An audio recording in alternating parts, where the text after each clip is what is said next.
এই কুত্তা, এই শুয়োর, তোর গায়ের জামাটা খুলে আমার জুতোটা পরিষ্কার কর এক্ষুনি। আর এমনিতেও তোর গায়ে যেই জামাটা আছে সেই জামাটা আমার জুতোর মোছার যোগ্য নয়। এসব আপনি কি বলছেন? আপনার জুতো আমি কেন পরিষ্কার করতে যাব? চুপ, একদম চুপ, ছোট লোক ভিখারি কোথাকার। যত বড় মুখ নয় তত বড় কথা। তোর গায়ের জামাটার অবস্থা দেখেছিস?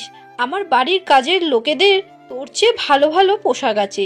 তুই যদি চাস ওদের থেকে কিছু পোশাক এনে আমি তোরে পরতে দিতে পারি। শত হোক তুই আমার ক্লাসমেট, তোর সাথে ক্লাস করতে আমার ঘেন্না লাগে, গা গুলিয়ে ওঠে। ইস ছি!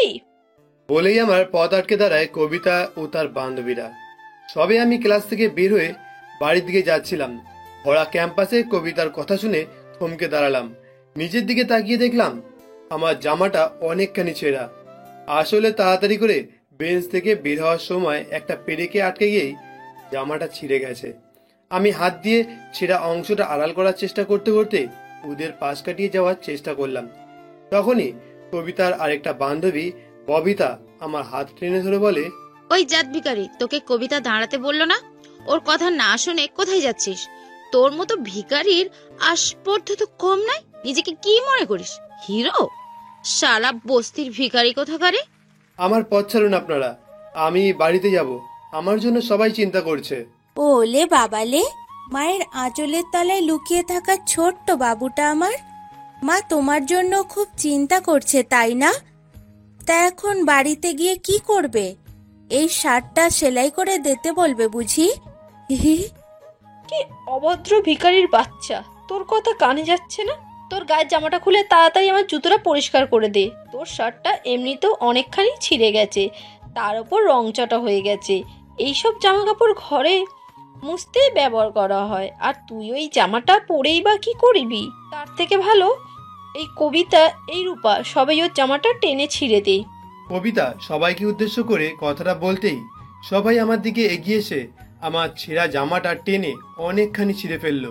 ক্যাম্পাসের অনেকেই আমাকে দেখে হাসাহাসি করছে, কেউ কোনো কথা বলছে না, আমার হয়ে প্রতিবাদও করছে না। ভার্সিটিতে আসার প্রথম দিন থেকেই ওরা আমাকে সহ্য করতে পারে না। রফিক স্যারের ক্লাসের পড়াটা আমি ভালোই বুঝি, এই জন্য দুদিনে রফিক স্যার আমাকে অনেক পছন্দ করতে শুরু করেছে। রফিক স্যার দেখতে যথেষ্টই সুদর্শন, তাই মেয়েরা চায় না তার সাথে আমার সম্পর্ক ভালো হোক। আমি ব্যাগটা আঁকড়ে ধরে করুণ গলায় বললাম, তোমরা কেন আমার সাথে এমন ব্যবহার করছো? আমি ভার্সিটিতে আসি পড়াশোনা করতে, আমি পড়াশোনা করি বলে স্যার আমাকে পছন্দ করে। তোমরাও পড়াশোনা করো, তাহলে তোমাদেরও পছন্দ করবে। এই কে কোথায় আছিস? এই বোকা ক্যাবলাকান্তকে চিনে রাখ। দুদিন হয়েছে ভার্সিটিতে জয়েন করেছে, এর মধ্যেই রফিক স্যারের প্রিয় ছাত্র হয়ে গেল। এই ভিখারি, চল হাট এখান থেকে। এরই মধ্যেই সেখানে একটা BMW গাড়ি থামে।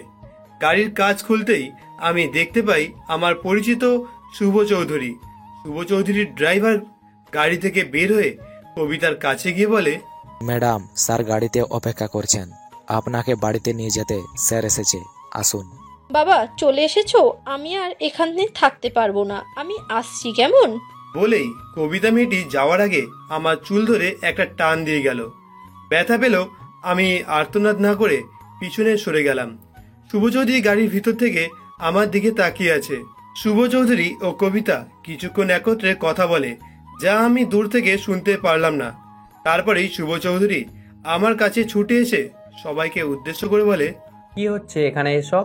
তোমাদের বাবা মা এখানে তোমাদের পড়াশোনা করতে পাঠান, অন্যদিকে র্যাগিং করতে নয়। যে যার রাস্তায় যাও, না হলে আমি তোমাদের নামে অভিযোগ করব। শুভ চৌধুরীর কথা শুনে সেখান থেকে সবাই চলে যায়। ক্যাম্পাস ধীরে ধীরে ফাঁকা হয়ে যায়। শুভ চৌধুরী আমার হাত ধরে আড়ালে নিয়ে গিয়ে অপরাধী গলায় বলে, আপনি চৌধুরী গ্রুপের নীরব না? জি শুভ সাহেব, কবিতা মনে হয় আপনার একমাত্র মেয়ে। হ্যাঁ, ও আমার মা হারা একমাত্র মেয়ে। ছোটবেলা থেকে আমি ওকে অনেক আদর দিয়ে বড় করেছি, এর জন্য কবিতা গরিবদের তাচ্ছিল্য করে। আমি আপনার কাছে ক্ষমা চেয়ে নিচ্ছি। কবিতা আর কখনো এমন কাজ করবে না। দয়া করে আপনি আমাদের কোম্পানির সাথে ডিলটা ক্যান্সেল করবেন না। ঠিক আছে, ভেবে দেখব, আমি এখন আসছি। বলে আমি সেখান থেকে সরে এলাম। শুভ চৌধুরী গাড়ির কাছে গেলে কবিতা তাকে প্রশ্ন করে বসে, ওই গবের ছেলেটার সাথে তুমি এতক্ষণ কি কথা বললে পাপা? একটা ভিখারি মার্কা ছেলে। ভিখারি কাকে বলছিস তুই? মানুষকে সম্মান দিয়ে কথা বলতে শেখ কবিতা। তোর জন্য যদি আমার ব্যবসায় কোনো লস হয়, তোর সমস্ত হাত খরচ আমি বন্ধ করে দেব। কবিতাকে আর কোনো কথা বলতে না দিয়ে শুভ চৌধুরী হাত ধরে টেনে গাড়ির ভিতরে নিয়ে গেল। পর মুহূর্তেই গাড়ি সেখান থেকে চলে গেল। আমি একটা দীর্ঘ নিঃশ্বাস ফেলে রিক্সা ডেকে রিক্সায় চড়ে বসলাম। রিক্সা করে অফিসের সামনে এসে নামতেই দেখলাম আমার বস ওরফে ওই অফিসের মালিক দাঁড়িয়ে আছে রাস্তায়। রিক্সা থেকে নামতেই আমার কাছে ছুটে এসে মল্লিক সাহেব বললেন, এতক্ষণ লাগে তোর আসতে? মানালি এখনো বাড়িতে ফেরেনি। মানালির গাড়ির চাকা রাস্তায় লিক হয়ে গেছে। মেয়ে বারবার ফোন দিয়ে আমাকে অতিষ্ঠ করে তুলছে। তুই তাড়াতাড়ি গাড়ি নিয়ে সেখানে যা। আর বলবেন না, ভার্সিটিতে কতগুলো বকাটে মেয়ে আছে, কিছুতেই আমার পথ ছাড়ছে না। অনেক কষ্টে এসেছি, আপাতত কথা বলার তো সময় নেই, আমি গেলাম। বোম হয়ে আছে, যদি কিছু বলে তুই কোনো উত্তর দিবি না, তাহলে তোর মাথা ফাটিয়ে ফেলবো। সাবধানে যা। আমি তাড়াতাড়ি করে গাড়ি নিয়ে বেরিয়ে গেলাম ম্যাডামের কলেজের দিকে। সম্পূর্ণ রাস্তা যাওয়ার আগেই দেখতে পারলাম ম্যাডাম বিরক্ত হয়ে রাস্তার ওপরেই পায়চারি করছে। ম্যাডামের সামনে গাড়ি থামিয়ে বললাম, সরি ম্যাডাম, আমার আসতে একটু দেরি হয়ে গেল, আপনি আসুন। Just shut up. আধ ঘন্টা ধরে আমি দাঁড়িয়ে আছি, আশেপাশে একটা রিক্সা পর্যন্ত নেই। এই রোদ্দুরের ভেতরে আমি দাঁড়িয়ে দাঁড়িয়ে ঘামছি, আর এখন তুমি ফাজলামো মারতে এসেছো। ম্যাডাম, আই অ্যাম সরি, দয়া করে আপনি গাড়িতে উঠে আসুন। একবার বাড়িতে যাই, বাবাকে বলে তোমাকে চাকরি থেকে বের করে দেবো। শুধু বাবাকে অফিস থেকে নিয়ে যাওয়া আসা করো, আমাকে নিতে আসতে এত সময় লাগে? রাগ দেখিয়ে মানালি গাড়ির ভিতরে গিয়ে উঠল। এসি ছেড়ে আমি গাড়ি থেকে নেমে গেলাম। ড্রাইভার অন্য একটা গাড়ি ঠেলে গ্যারেজের দিকে নিয়ে যাওয়ার চেষ্টা করছে। আমি তাকে সাহায্য করে গ্যারেজ পর্যন্ত পৌঁছে দিলাম। তারপরে ম্যাডামকে নিয়ে যাত্রা শুরু করলাম বাড়ির দিকে। ম্যাডাম মল্লিক স্যারের একমাত্র আদুরে মেয়ে, কারণ ছাড়াই আমাকে সে একদম সহ্য করতে পারে না। বাড়িতে প্রবেশ করে নিজের সমস্ত জিনিসপত্র ছুঁড়ে ফেলছে মানালি। আমি পাশে মাথা নিচু করে দাঁড়িয়ে আছি। মানালি ম্যাডামের মা আতিফা মেয়ের এমন ব্যবহার সহ্য করতে পারবে না, তাই আজ মল্লিক চৌধুরী নিজেই বাড়িতে হাজির। মেয়েকে সান্ত্বনা দিয়ে বলে, এই সামান্য একটা ব্যাপার নিয়ে এত রাগ দেখানোর কি আছে মানালি? রাস্তায় জ্যাম থাকতেই পারে, হয়তো জ্যামের কারণে তোমার কাছে পৌঁছতে দেরি হয়েছিল। না বাবা, রাস্তায় কোনো জ্যাম ছিল না। আমি আসার সময় দেখেছি রাস্তাটা একদম ফাঁকা ছিল। এই ছেলেটা কোনো কাজেরই নয়। তুমি যখন আমাকে আনতে বলেছিলে আমি শিওর তখন ও ঘুমিয়েছিল। পরে ঘুম থেকে উঠে দৌড়াতে দৌড়াতে ওখানে গিয়েছে। ভাগ্যিস ওখানে আমার কোনো বন্ধুরা ছিল না। ও একটা ছেঁড়া শার্ট পরে সেখানে গিয়েছে জানো। ওর কাজ সকাল সন্ধ্যা তোর বাবাকে অফিসে দিয়ে আসা আর নিয়ে আসা। হঠাৎ করে যদি তোর গাড়ি খারাপ হয়ে যায়, নীরবের অবশ্যই যেতে দেরি হবে, কারণ ও তোর কলেজ চিনে না। এত কিছু আমি জানি না। তুমি এক্ষুনি ওকে চাকরি থেকে বের করে দাও। দায়িত্ব জ্ঞানহীন এমন ড্রাইভার আমাদের চাই না। মেয়েকে যথেষ্ট ভালোবাসেন স্বামী স্ত্রী। মেয়ের মুখের ওপরে কোনো কথা বলতে না পেরে আমাকে ইশারায় বোঝায় মানালির কাছে ক্ষমা চাইতে। স্যারের কথা মেনে আমি মানালির কাছে নতজানু হয়ে বললাম, ভুল হয়ে গেছে ম্যাডাম, আমি আর কখনো এমন করব না। শেষবারের মতো আমাকে একটা সুযোগ দিন। এখন থেকে আমি সব সময় গাড়িতে থাকবো। আপনি ফোন দেওয়ার সাথে সাথেই পৌঁছে যাব। এক শর্তে আমি তোমাকে একটা সুযোগ দেব। এখন থেকে রোজ তুমি আমাকে নিয়ে যাওয়া আসা করবে, আর 1 মিনিটও যদি লেট হয় তাহলে তোমার অবস্থা আমি খারাপ করে দেব। আচ্ছা ম্যাডাম। এতে ম্যাডাম শান্ত হয়ে ওপরে চলে গেল। ম্যাডামের মা আতিফা আন্টি চলে গেল মানালির ঘরে। আমি বুকে হাত দিয়ে দীর্ঘশ্বাস ফেললাম। স্যার আমার কাঁধে হাত রেখে বললেন, তোকে আর একটু কষ্ট করতে হবে নীরব। আমার মেয়ের ড্রাইভারিও তোকে করতে হবে। তা না হয় করলাম, কিন্তু আমাদের ডিলের কি অবস্থা, সেটা ফাইনাল হয়েছে? তোকে ছাড়া ফাইনাল হবে? কাইন্ড তোকে ছাড়া ফাইনাল করবে না। তারপরে মানালির জন্য সময় হলো না। আগামীকাল কিন্তু তোকে থাকতেই হবে। ভার্সিটিতে যেতে পারবি না? কলেজ থেকে বেরিয়ে বন্ধু বান্ধব নিয়ে নীরবের জন্য অপেক্ষা করছে মানালি। বাড়ি থেকে বের হওয়ার আগে বেশ কয়েকবার নীরবকে বলেছে আজকে যাতে কলেজ থেকে সে নিয়ে আসে। দীর্ঘক্ষণ হয়ে যায় কিন্তু নীরবের আসার কোনো নাম নেই। মানালি গাড়ি না পেয়ে বেশ কয়েকবার ফোন করে নীরবকে, নীরব ফোন তুলছে না দেখে মানালির অনেক বিরক্ত লাগে। মানালির বান্ধবী ফারিহা ব্যঙ্গ করে বলেন, তোর গাড়ির ড্রাইভাররা বুঝি এমন কাণ্ডজ্ঞানহীন?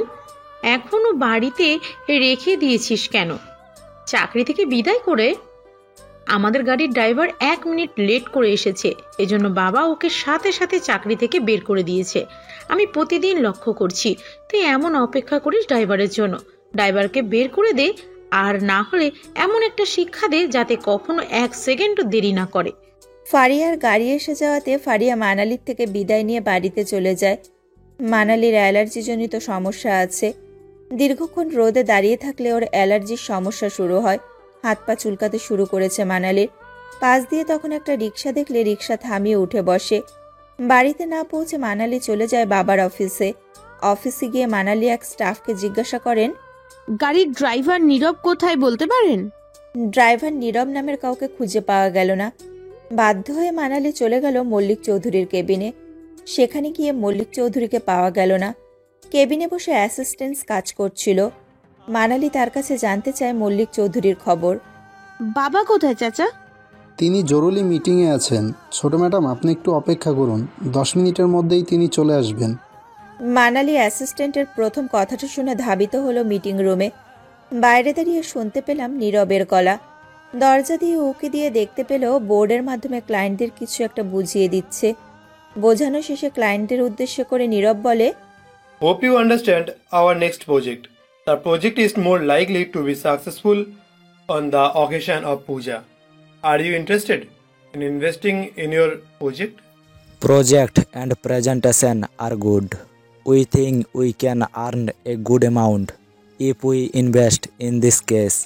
So we finalized the deal. Thanks. বলে নীরব ও মল্লিক চৌধুরীর সাথে হাতে হাত মিলালো সব ক্লায়েন্টরা। এরপরে ক্লায়েন্টরা বেরিয়ে যেতেই নীরব ও মল্লিক চৌধুরী গভীর আলিঙ্গনে ব্যস্ত হলো। মানালি ভেতরের পরিবেশ বুঝে উঠতে পারছে না। নীরবের পোশাক দেখে কেউ বলবে না ও একটা ড্রাইভার, তার উপরে ইংরেজিতে কথা বলতে পারে। অন্যরকম এক নীরবকে দেখে বাকরুদ্ধ হয়ে যায়। কলেজ থেকে যে রাগটা নিয়ে সে অফিসে এসেছিল, সেই রাগটা গলে গিয়ে এখন সংশয় প্রকাশ করছে মানালিকে। মানালি ভেতরে প্রবেশ করে তীক্ষ্ণ গলায় বলে ওঠে, এখানে এসব কি হচ্ছে পাপা?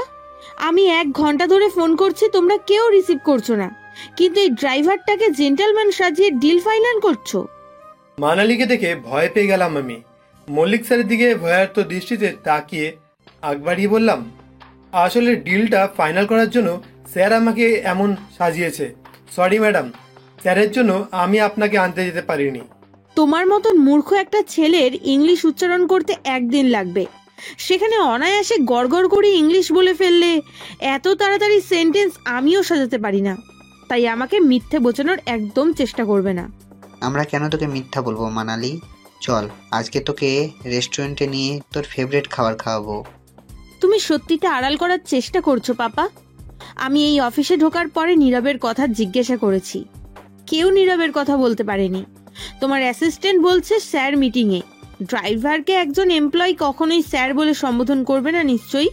নিজের কালো অতীতটার কথা ভাবতেই চোখ থেকে দুফোঁটা পানি ঝরে নিচে পড়ে। এগিয়ে গিয়ে দরজাটা বন্ধ করে দিলাম। তারপরে চেয়ারে বসে বললাম, এতক্ষণ দাঁড়িয়ে থাকতে পারবেন না আপনারা, বসুন। আমার জীবন নামের নদীর নৌকা হিসেবে আমি কতটা পথ পাড়ি দিয়েছি, আর আপনাদের থেকে তা লুকাবো না। আর মানালি ম্যাডাম, আপনিও সব জানতে পারবেন। অতীত। সিনিয়র ভাইয়া কোথায়? আমি এখন কলেজে যাব, আমার কিছু টাকা লাগবে। তোমাকে কতদিন বলেছি নীরব, আমাকে সিনিয়র বলে ডাকবে না। আমি তোমার ভাবি। পাড়া প্রতিবেশী সিনিয়র শুনলে আমাকে কটূক্তি করে। তুমি দয়া করে আমাকে ভাবি বলে ডেকো। ঠিক আছে ভাবি। ভাইয়া কাজ থেকে এখনো ফিরে আসেনি? যাওয়ার সময় বলে গেছে আজকে আসতে একটু লেট হবে। তুমি আর একটু সময় বসো, তোমার ভাইয়া এখনই চলে আসবে। নীরব অপেক্ষা করতে থাকে তার ভাই নির্বাণ আসার। সিথি ও নীরব ভার্সিটিতে একই কলেজে পড়লেও নীরবের থেকে 2 ক্লাস সিনিয়র সিথি। নির্বাণ বিয়ের আগে নীরবকে প্রায় ভার্সিটিতে দিয়ে আসতো। তখন থেকেই সিথিকে ভালো লাগতো নির্বাণের। 2 ভাইয়ের সম্পর্ক দেখে আগ বাড়িয়ে সিথি নির্বাণকে ভালোবাসার প্রস্তাব দিয়েছিল। 18 বছরের আগ পর্যন্ত সিথি অনাথ আশ্রমে ছিল। তারপরে বান্ধবীর সাথে মিলে ফ্ল্যাট ভাড়া নিয়ে থাকত। দীর্ঘ 3 মাসের প্রেমের পর নির্বাণ ও সিথি ঠিক করে তারা বিয়ে করবে। নির্বাণ পড়াশুনো জানে না, রাজমিস্ত্রির কাজ করে সংসার চালানোর পাশাপাশি নীরবের সমস্ত খরচ বহন করে নির্বাণ। একজনের ইনকামের কারণে সংসারে প্রায় অভাব অনটন লেগেই থাকে। কিছুক্ষণের ভেতরে সেখানে এসে উপস্থিত হয় নির্বাণ। কল চেপে হাত মুখ ধুয়ে গামছা দিয়ে মুখ মুছতে মুছতে ঘরে ওঠে। সিথি নির্বাণকে দেখে মাদুর বিছিয়ে নেয়। এক বাটি পান্তা ভাত ও অর্ধেক পেঁয়াজ ও এক বাটি কাঁচামরিচ সাজিয়ে রাখে মাদুরের ওপরে। নির্বাণ সেখানে বসতেই সিথি হাত পাখা দিয়ে তাকে হাওয়া করতে ব্যস্ত হয়ে যায়। কিছুক্ষণ আগে লোডশেডিং হয়েছে। নির্বাণ হাত ধুয়ে নীরবকে প্রশ্ন করে, এখন ভার্সিটিতে যাবি, যাওয়ার আগে খেয়ে নিয়েছিস তো ভাই? না ভাইয়া, খেয়ে গেলে দেরি হয়ে যাবে, এই জন্য খাবো না। তুই আমাকে 100 টাকা দে, আমি রাস্তায় রুটি কলা কিনে নেব। 100 টাকা আমি তোকে দেব, কিন্তু যাওয়ার আগে খেয়ে যা। বলেই নিজের পান্তা ভাতের বাটিটা মাদুরের ফাঁকা জায়গায় রেখে নির্বাণ কিছুটা সরে নীরবকে বসার জায়গা দেয়। বাবা মাহীন নীরবের কাছে নির্বাণই সব। মাদুরে ভাইয়ের পাশে বসে পেঁয়াজ ও কাঁচামরিচ দিয়ে এক বাটি পান্তা ভাত খেয়ে উঠে দাঁড়ায় নীরব। একটা মুচকি হাসি দিয়ে নিজের পকেট থেকে 100 টাকার একটি নোট বের করে নীরবের দিকে এগিয়ে দেয় নির্বাণ। নীরবও টাকা পেয়ে চলে যায় বাড়ি থেকে। সিথি একটা সৌজন্য হাসি দিয়ে রান্নাঘরে চলে যায়। হাঁড়িতে দেখতে পায় সে 2 মুঠো পান্তা ভাত এখনো পড়ে আছে। সেটা সে নিজের জন্য রেখেছিল। ঘরে কোনো চাল নেই যে রান্না করবে। স্বামীর জন্য রাখা পান্তা ভাত খেয়ে ফেলেছে নীরব। সিথি হাঁড়ির ভেতরে হাত দিয়ে সব কয়টা ভাত একটা বাটিতে নেয়। কাপা কাপা হাতে এসে উপস্থিত হয় নির্বাণের সামনে। এই সামান্য কিছু ভাত স্বামীকে দিতে অস্বস্তি হচ্ছে সিথির। ভাতের বাটিটা নির্বাণের সামনে রেখে সিথি হাত পাকা দিয়ে বাতাস করতে করতে মাটির দিকে তাকিয়ে থাকে। 2 মুঠো ভাত দেখে সিথির দিকে তাকিয়ে সব কিছু বুঝে যায় নির্বাণ। কৌতূহল নিয়ে বলে, তুমি খেয়েছো সিথি? হ্যাঁ, আমি খেয়েছি। আপনি খেয়ে কাজে যান, ওরা আপনার জন্য অপেক্ষা করছে। কেন মিথ্যা কথা বলছো তুমি? তোমার শুকনো মুখ দেখলেই আমি বুঝে যাই তুমি খেয়েছো নাকি খাওনি। হাঁড়িতে আর কোনো ভাত নেই, তাই না? মিথ্যা কথা বলবে না। নির্বাণের কড়া হুঁশিয়ারি শুনে সিথি আর মিথ্যে কথা বলতে পারে না। হাত পাখা দিয়ে হাওয়া করতে করতে জানায় তার অভিযোগ। এই 2 মুঠো ভাত আমি আমার জন্য রেখেছিলাম। আপনার ভাগের ভাত আপনি কেন নীরবকে দিয়ে দিলে? আপনি 100 টাকা দিয়েছে, ও রাস্তা থেকে কোনো খাবার খেয়ে নিতে পারতো। এই 2 মুঠো ভাতে কি আপনার পেট ভরবে? কেন জোর করলেন ওকে? তুমি তার উত্তর ভালোইভাবেই জানো। আমার ভাই ক্ষুধার্ত অবস্থায় থাকলে আমার সহ্য হয় না। আমার ভাগের ভাত না হয় নীরব খেয়ে ফেলেছে। এই 2 মুঠো ভাত তুমি খেয়ে ক্ষুধা নিবারণ করো। আমার তেমন ক্ষুধা নেই। আপনি কেন এমন কথা বলছেন তা আমি জানি। হয়েছে, আর ঢং করতে হবে না। আসুন, আপনাকে খাইয়ে দিই। কথাটা বলে বাটির ভেতরে পানি ঢেলে দিল সিথি। তারপর কোলের ওপরে নিয়ে স্বামীকে খাওয়ানোর পাশাপাশি নিজেও একটু খেলো। ইদানিং সিথির ক্লান্তিভাব কিছুতেই দূর হচ্ছে না।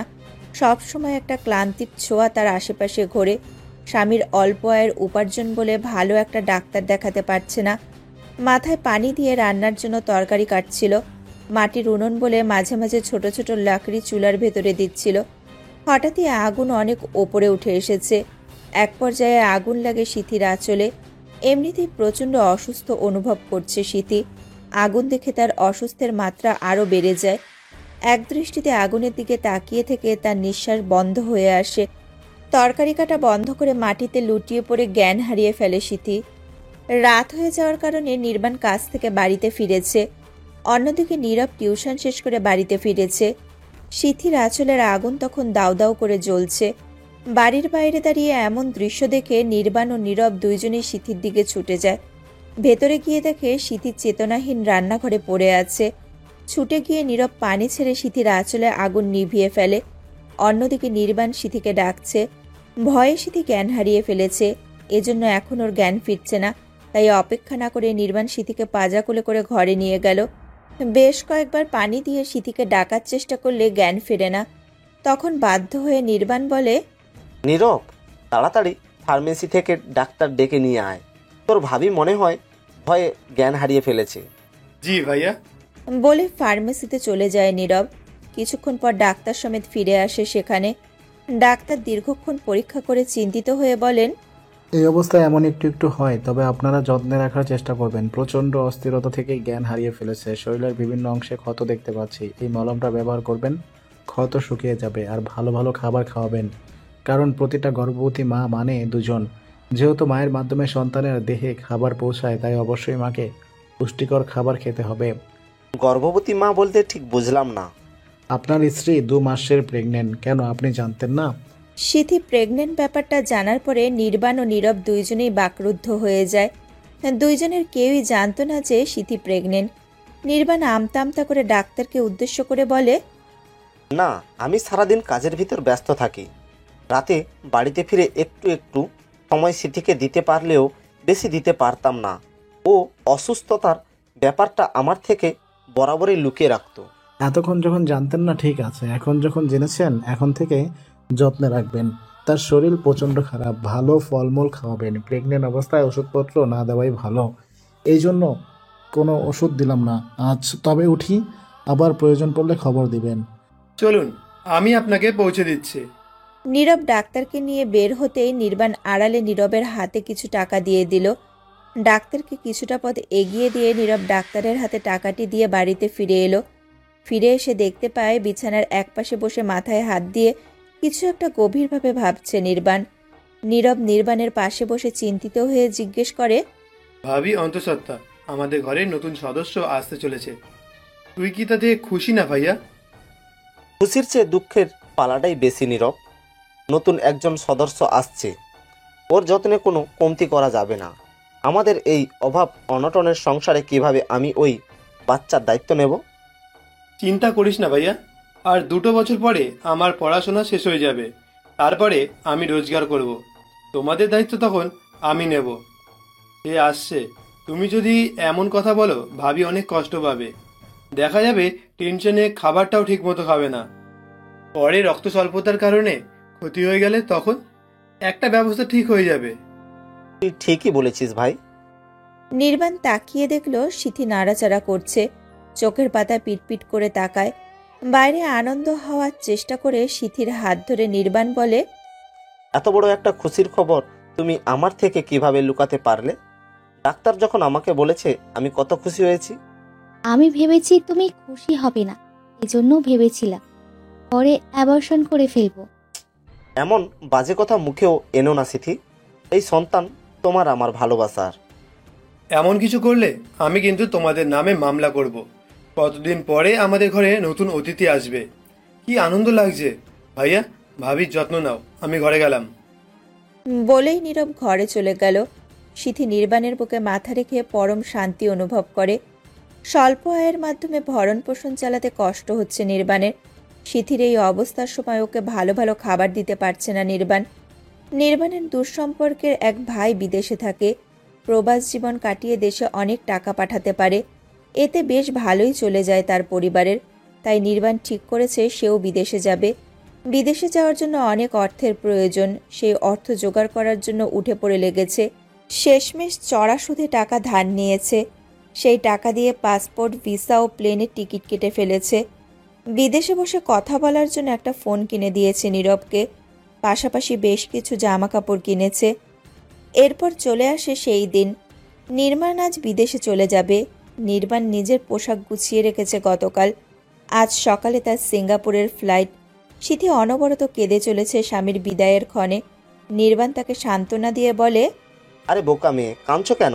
একেবারের জন্য চলে যাচ্ছি না, কয়েক বছর সেখানে থেকে দেশে টাকা পাঠাবো।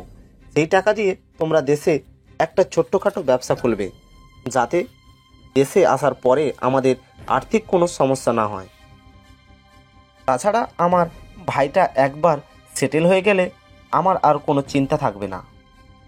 বিদেশে না গেলে হয় না, দেশে বসেই তুমি ছোটখাটো কোনো কাজ করো। চড়া সুদে টাকা নিয়ে বিদেশে যাওয়ার ব্যবস্থা করছি। এখন বিদেশে না গেলে সেই টাকা পরিশোধ করব কিভাবে? মাত্র 2 বছর, একটু কষ্ট করে মানিয়ে নাও। ভাইয়া, নিজের খেয়াল রেখো। ভিন দেশে তোমার কোনো অসুবিধা হলে আমাকে জানাবে। আর বেশি কষ্টের কাজ হলে করার দরকার নেই। ঠিক আছে, এখন আসি। নীরব নির্বাণকে নিয়ে এয়ারপোর্টের উদ্দেশ্যে যাত্রা শুরু করে। অশ্রুসিক্ত চোখে স্বামী ও দেবরের যাত্রাপথের দিকে তাকিয়ে থাকে সিথি। তার ঠিক 2 দিন পর্যন্ত নির্বাণের কোনো খবর পাওয়া যায় না। সিথি ও নীরব চিন্তায় অস্থির হয়ে ওঠে। যে দালালের মাধ্যমে পাড়ি দিয়েছিল সিঙ্গাপুরে, সেখানেও খোঁজ নেয়, কিন্তু কেউ কোনো খবর দেয় না নির্বাণের। সংসারের খরচ ধরতে নীরব ভ্যান গাড়ি নিয়ে বের হয়।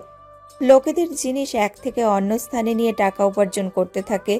তার 1 মাস পর নির্বাণ প্রথম স্যালারি পেয়ে নতুন ফোন কিনে বাড়িতে কল করে। যাওয়ার সময় বলেছিল আশেপাশের লোকেদের ফোন দিয়ে বাড়িতে ফোন করবে, কিন্তু তারা ফোন না দেওয়াতে নির্বাণ ফোন করতে পারে না। নির্বাণ স্যালারি পেয়ে একবারে ফোন কিনে কল করেছে। এতদিন ফোনের দিকে আশাহত দৃষ্টিতে তাকিয়েছিল। এতদিনের অপেক্ষার অবসান ঘটিয়ে আজকে ফোন করেছে। স্বামীর ফোন পেয়ে কেঁদে ফেলে সিথি। কাঁদতে কাঁদতে বলে, কেমন আছো তুমি? এতদিনে একবারও তো ফোন করলে না। তুমি কি ওখানে গিয়ে আমার কথা ভুলে গেলে? ভাইয়া ভালো আছিস তো? তোর কোনো সমস্যা হচ্ছে না তো ওখানে থাকতে? এখানে আমি একদম নতুন। প্রথমত সিঙ্গাপুরের ভাষা আমি জানি না, আবার প্রথমত কেউ বিশ্বাস করে তাদের ফোন দিতে চায় না। বেশ কয়েকদিন অনুরোধ করেছিলাম, দেয়নি। এই জন্য একদম মাস শেষ করে ফোন কিনে ফোন দিয়েছি। তাহলে নতুন ফোন কিনে কেন বাড়িতে রেখে গেলে? সেটাই নিয়ে যেতে পারতে। তাহলে এখন আমি কিভাবে তোমার সাথে কথা বলতাম? তোমরা কেমন আছো? কিভাবে চলছে তোমাদের এতদিন? আমি তো দেশে 1 টাকাও পাঠাতে পারিনি। আমরা ভালো আছি তোর অবর্তমানে একটা কাজ নিয়ে। সে কাজ করে কোনো রকমে আমাদের ঠিক চলে যাচ্ছে। এখন আর কাজ করতে হবে না, এখন পড়াশোনা করবি আর তোর ভাবির যত্ন নিবি। আমি স্যালারি পেয়েছি, তোর ভাবির বিকাশে পাঠিয়ে দেব। আমার কাছে পাঠানোর দরকার নেই, তুমি বরং নীরবের কাছে পাঠিয়ে দিও। তোমার চিন্তায় আমার শরীর অনেক খারাপ হয়ে গেছে। ভাবছি একটা আল্ট্রাসোনোগ্রাফি করব। বেশ কথা চলতে থাকে 3 জনের মাঝখানে। 1 মাসের জন্য রাখা কথাগুলো এবার প্রকাশিত হচ্ছে। নীরব দেশে একটা মুরগির খামার দেওয়ার পরিকল্পনা করছে। নীরবরা গ্রামের বাসিন্দা। এই গ্রামে মুরগির খামার দিলে লাভ হওয়ার সম্ভাবনা রয়েছে। একটা মুরগির খামার দিতে কত খরচ হবে তা একটা পৃষ্ঠাতে হিসাব করছে নীরব। তখনই সেখানে ভারী পেট নিয়ে সিথি এসে বলে, নীরব, আমাকে কিছু টাকা দাও। ডাক্তার আমাকে ভালো খাবার খেতে বলেছে। ভাবি, তোমাকে সকালে আমি টাকা দিয়েছি চেক আপ করতে, আর এখন যা আছে তা দিয়ে মুরগির খামার করব, ধীরে ধীরে বড় করে তুলব। আর শেষ হয়ে গেছে। তোমার ভাই সবে বিদেশে গেছে, কয়েক মাস পর ব্যবসা খুললে লস হবে না? তুমি পরের মাসে মুরগির খামারের চিন্তা করো, আপাতত আমাকে টাকা দাও। ভাবির শরীরের কথা চিন্তা করে দ্বিরুক্তি করে না নীরব। সমস্ত টাকা ভাবির হাতে তুলে দেয়। সিথি টাকা নিয়ে আলমারিতে ভরে আনমনে বলে, আমার স্বামীর টাকা আমি ওকে কেন দেব? টাকাও আমি ওকে দেব না। এরপর থেকে নির্বাণ যতবার টাকা পাঠিয়েছে দেশে, কোনো না কোনোভাবে সেই টাকা নীরবের কাছ থেকে চেয়ে নিয়েছে সিথি।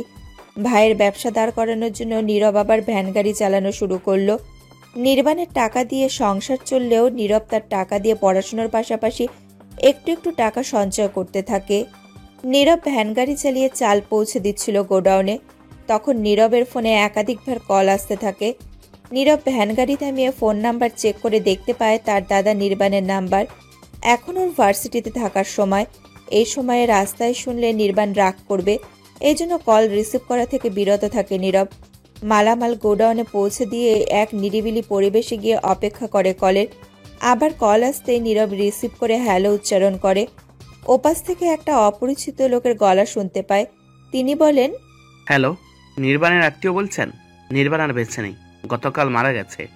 অপরিচিত লোকের মুখ থেকে নিজের দাদা নির্বাণের মৃত্যুর কথা শুনে নীরবের পায়ের তলা থেকে মাটি সরে যায়, বাকরুদ্ধ হয়ে যায়। মনে হচ্ছে এক্ষুনি নীরব মাথা ঘুরে পড়ে যাবে। অপরিচিত লোকটা সারা শব্দ না পেয়ে বলতে থাকে, আমার কথা শুনতে পাচ্ছেন আপনি? হ্যালো হ্যালো, আপনি কে বলছেন? আমার ভাইয়ার কি হয়েছে? আপনার ভাই ও আমরা রাস্তার কনস্ট্রাকশনের কাজ করছি। আমাদের কাজ হচ্ছে বালির সিমেন্ট রড টেনে এনে দেওয়া। ভ্যান গাড়িতে করে রড আনার সময় নির্বাণ ভাই সেখানে ছিল। উঁচু জায়গায় ব্রেক সামলাতে না পেরে ভ্যান গাড়ি রড নির্বাণের পেটের ভেতর ঢুকে যায়। তখনই আমরা ধরাধরি করে নির্বাণকে হসপিটালে নিয়ে যাই।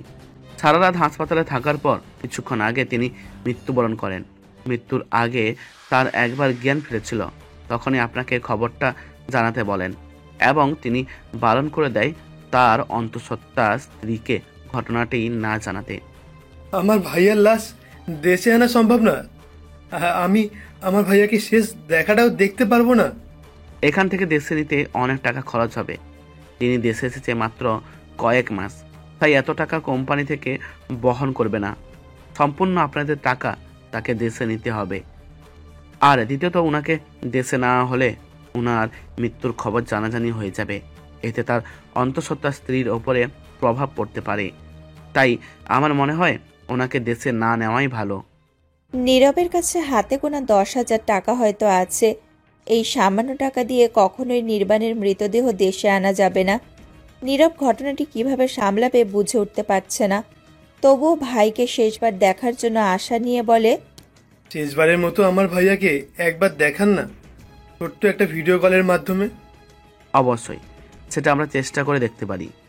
তারপরে অপরিচিত লোকটি নীরবকে ভিডিও কলের মাধ্যমে নির্বাণের মৃতদেহটি দেখায়। ভাইকে দেখে কান্নায় ভেঙে পড়ে নীরব।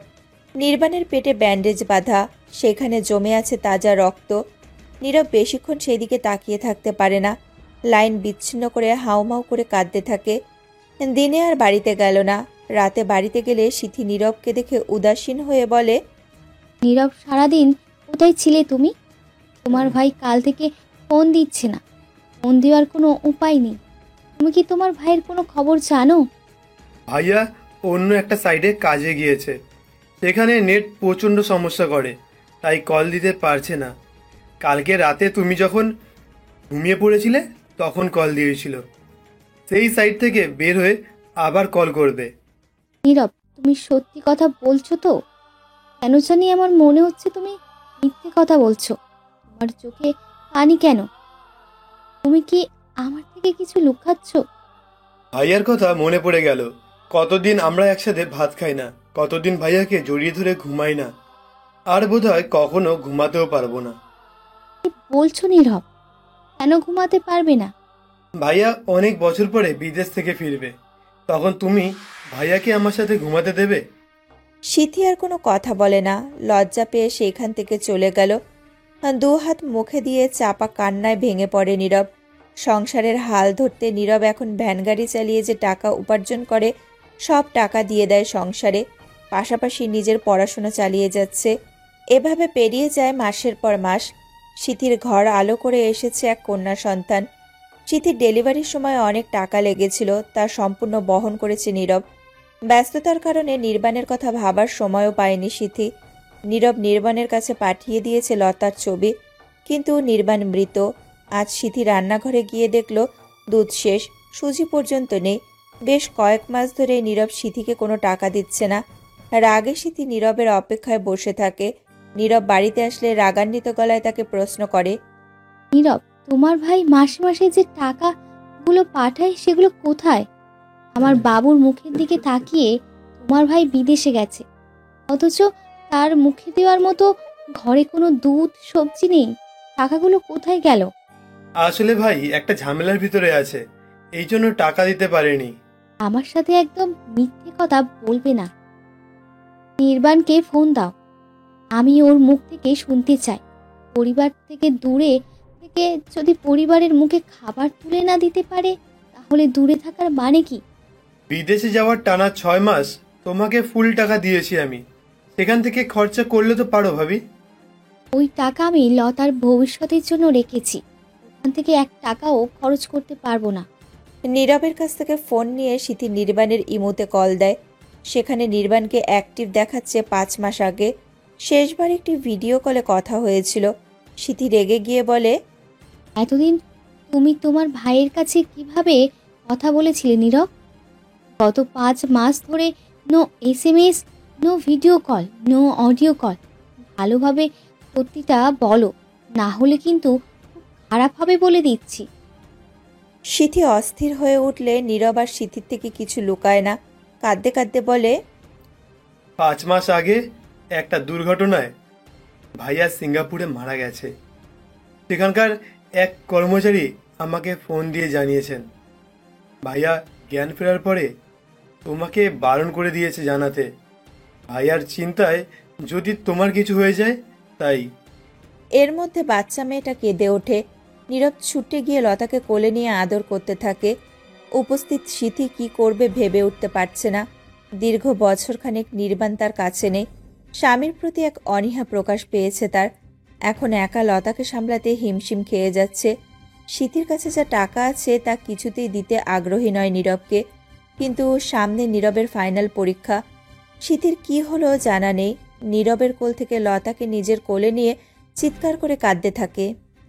তুমি একটা খুনি, দেশে কর্মচারীদের সাথে হাত মিলিয়ে আমার স্বামীকে খুন করেছো, আমার মেয়েকে মারতে চাইছো। তোমাকে আমি পুলিশে দেব। আছো, বাঁচাও। ভাবি এসব কি বলছো তুমি? আমি কেন ভাইয়াকে খুন করব? এতদিন তুমি কেন আমার থেকে সত্যিটা লুকিয়েছো? কেন তোমার ভাইয়ের দেহ দেশে আনোনি? হ্যাঁ আমি মানছি তোমার থেকে সত্যিটা আমি লুকিয়েছি, তাই বলে আমি ভাইয়াকে খুন করতে পারি না। তোমার শরীরের কথা ভেবেই ভাইয়া জানাতে বারণ করেছে। সিথি ঘর থেকে বেরিয়ে উঠানে নেমে চিৎকার করে এলাকার মানুষ জড়ো করে ফেলে। মেয়েকে কোলে নিয়ে কাঁদতে কাঁদতে জানায় তার অভিযোগ। আমার স্বামীকে এই ছেলেটা খুন করে ফেলেছে। আমাকে বিধবা করে আমার সন্তানকে এতিম করে দিয়েছে এই ছেলেটা। আপনারা ওর বিচার করুন। বৌমা কি বলছো তুমি? নির্বাণের কি হয়েছে? আমার স্বামী বিদেশে কাজে গেছে, আপনারা সবাই জানেন। আমার স্বামী প্রতি মাসে নীরবের কাছে টাকা পাঠাতো। নীরবকে টাকা দিতে অস্বীকার করে বলে বিদেশের লোক লাগিয়ে আমার স্বামীকে খুন করেছে নীরব। 5 মাস পর আমি জানতে পারছি আমার স্বামীর মৃত্যুর খবর। আপনারা বলুন এখন আমার কি করা উচিত? কি আর করবা, এই ছেলেকে পুলিশে দাও। তোমার দেবর ও বাপির সম্পর্ক দেখে তখনই বুঝেছি কিছু একটা গোলমাল তো হবেই। রাস্তায় আমি পুলিশ দেখেছি, আপনারা কেউ গিয়ে পুলিশকে খবর দিন। প্রতিবেশী 10 বছরের বাচ্চা ছেলে মিঠু গিয়ে পুলিশকে ডেকে নিয়ে আসে। ঘটনাস্থলে এসে সমস্ত ঘটনা জানার পরে পুলিশ নীরবকে গ্রেফতার করে। নীরব বারবার আকুতি মিনতি করে বলছে তার কথা। বিশ্বাস করুন আমি আমার ভাইয়াকে খুন করতে পারি না। ভাবি তুমি কেন মিথ্যে কথা বলছো? ভাইয়া যতদিন বেঁচে ছিল তোমাকে যত টাকা পাঠিয়েছিল সেসব টাকা তো তোমার কাছেই। আর দরকার পড়লে আমার ফোন চেক করো। ওসি সাহেব, বাবুর এই অবস্থা, আমি কি টাকার হিসেব রাখতে পারি? নীরব মিথ্যে কথা বলছে, সব নাটকভাবে সাজিয়ে রেখেছে সাহেব। সিথির কথা শুনে পুলিশ নীরবকে লাঠির ঘা দেয়। নীরব ব্যথায় আর্তনাদ করে বলে, আপনারা বিশ্বাস করুন 5 মাস আগে যখন আমি ভাইয়ার ঘটনাটা জেনেছি, ভাবির স্বাস্থ্যের কথা মেনে আমি লুকিয়ে রেখেছি। এতদিন আমি পরিশ্রম করে সংসারে খরচ চালাচ্ছি। আমি এমন কাজ করতে পারি না। শোন বাছাধন, সবাই এরকম ধরা পড়লে সুন্দর সুন্দর নিজের ছাপাই গায়। একবার থানায় চল, চাপকে তোর পিঠের ছাল তুলে ফেলবো। তখন কিভাবে স্বীকার না করে থাকিস দেখব। কথাটা বলে হাত কড়া পরিয়ে পুলিশ নীরবের শার্টের কলার ধরে টানতে টানতে গাড়িতে নিয়ে ফেলে। তারপর গাড়ি চলে যায় থানার দিকে। নীরবের নিজের কাছে অনেক অসহায় মনে হয়। নীরব বুঝে উঠতে পারছে না সিথি কেন তার সাথে এমন ব্যবহার করছে। আমি কি সত্যি এতই খারাপ যে ভাবি আমার সাথে এত বাজে ব্যবহার করছে? কেন আমার সাথে এমন হয়? এর থেকে ভালো ছিল মরে যাওয়া। সামনের রাস্তায় জ্যাম লেগেছে। পুলিশের গাড়ি এসে থেমেছে জ্যামের মাঝখানে। সামনে 2টা গাড়ির মুখোমুখি সংঘর্ষে দুর্ঘটনা ঘটেছে।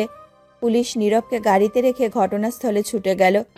যাওয়ার সময় ওসির পকেট থেকে হ্যান্ডকাফের চাবিটা মাটিতে পড়ে যায়। পা দিয়ে চাবিটা তুলে নীরব সকলের অগোচরে হ্যান্ডকাফ খুলে ফেলে। গাড়িতে কোনো পুলিশ ছিল না, আর তাতেই নীরবের অনেক সুবিধা হলো। নীরব পুলিশের গাড়ি থেকে নেমে বিপরীত দিকে ছুটতে থাকে। গাড়িতে লেখা পলাশপুর থেকে ঢাকা চেয়ারম্যান এক্সপ্রেস। নীরব দৌড়ে গাড়িতে ওঠার চেষ্টা করে। গাড়ির হেল্পার ছেলেটিকে নীরবকে দেখে দরজায় আঘাত করে ড্রাইভারকে বোঝায় গাড়ি থামাতে। গাড়ি থামতেই নীরব গাড়ির ভিতরে উঠে বুকে হাত দিয়ে হাঁপাতে থাকে। হেল্পার ছেলেটি বলে, ঢাকা পৌঁছাতে 300 টাকা লাগবে ভাই, প্রতিটি টিকিটের মূল্য 300 টাকা। ধন্যবাদ দাদা, আমায় হেল্প করার জন্য। এই নিন আপনার 300 টাকা। নীরব 300 টাকা দিয়ে টিকিট বুকিং করে পেছনের সিটে গিয়ে বসে। দৌড়ে আসতে গায়ে পিপাসায় আক্রান্ত হয় নীরব। তৃষ্ণা নিবারণ না করে সিটে হেলান দিয়ে শুয়ে থাকেন। তার কাছে এখন আর কোনো টাকা নেই। ভ্যান চালিয়ে যা পেয়েছিল বাজার করে মাত্র 300 টাকায় তার অবশিষ্ট ছিল। কিছুক্ষণ পর তুমুল বৃষ্টি শুরু হলো।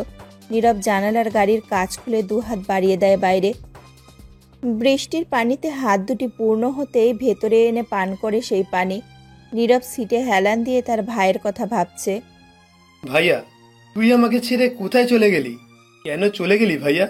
আজ তুই ছিলি বলে মাথার ওপরে ছায়া ছিল, ভালোবাসা ছিল, আদর ছিল। কিন্তু আজ তুই নেই বলে এই সব কিছু থেকেই আমি বঞ্চিত। এখন আমি কি করব, কোথায় যাব ভাইয়া? মাত্র কয়েক মাসের ব্যবধানে আমাদের সংসারটা ভেঙে খণ্ড বিখণ্ড হয়ে গেছে। যে ভাবির জন্য রাত দিন এক করে কাজ করলাম, আজ সেইভাবেই আমাকে খুনের অপবাদে পুলিশের হাতে তুলে দিয়েছে। হায় রে আমার কপাল। রাত 1টা বাজে। গাড়ি এসে থামে ঢাকার বাস স্টপে। গাড়ি থেকে এক এক করে সমস্ত যাত্রীরা নেমে যায়। নীরব কোথায় যাবে এই জন্য বাসের ভেতর বসে থাকে, কিন্তু বেশিক্ষণ থাকতে পারে না। বাস তার গন্তব্যে আবার ফিরে যাবে, তাই বাস থেকে নেমে আশেপাশে হাঁটাহাঁটি করে। ইতোমধ্যে জনশূন্য হয়ে পড়েছে বাস স্টপ। ঢাকা শহরে নীরবের কোনো আত্মীয় নেই, পরিচিত কোনো মানুষ নেই। ঢাকা শহর বলতে নীরব জানে বড় বড় অট্টালিকা, যেখানে পানিও দাম দিয়ে কিনতে হয়। ঢাকার কোন দিকে যাবে এবার নীরব? নীরব হাঁটতে হাঁটতে সামনের দিকে এগিয়ে দেখতে পেল অনেক পাগল ও পথচারী রাস্তার পাশে ফুটপাতে শুয়ে আছে। নীরব নিজেকে তাদের দলে ভেবে নিয়ে রাত্রি যাপন করার জন্য রাস্তায় শুয়ে পড়ে। আগামীকাল সকালে যেভাবেই হোক সে একটা চাকরির ব্যবস্থা করবে। গরম পানি মুখের উপর পড়তেই নীরব হন্তদন্ত হয়ে উঠে বসে। একজন ট্রাফিক পুলিশ গরম পানির পাত্র হাতে নিয়ে দাঁড়িয়ে আছে। নীরব আশেপাশে তাকিয়ে দেখলেও গতরাতে শুয়ে থাকা কেউ সেখানে নেই। পথচারী ও পাগলেরা সকালে ভোরের আলো ফুটতেই ফুটপাত থেকে পালিয়ে যায়, কারণ পরদিন সকালে ট্রাফিক পুলিশরা তাদের আঘাত করে। নীরবের পুলিশ দেখে ভয় পায়, কারণ গতকাল পুলিশের জন্যই সে ঢাকায় এসেছে।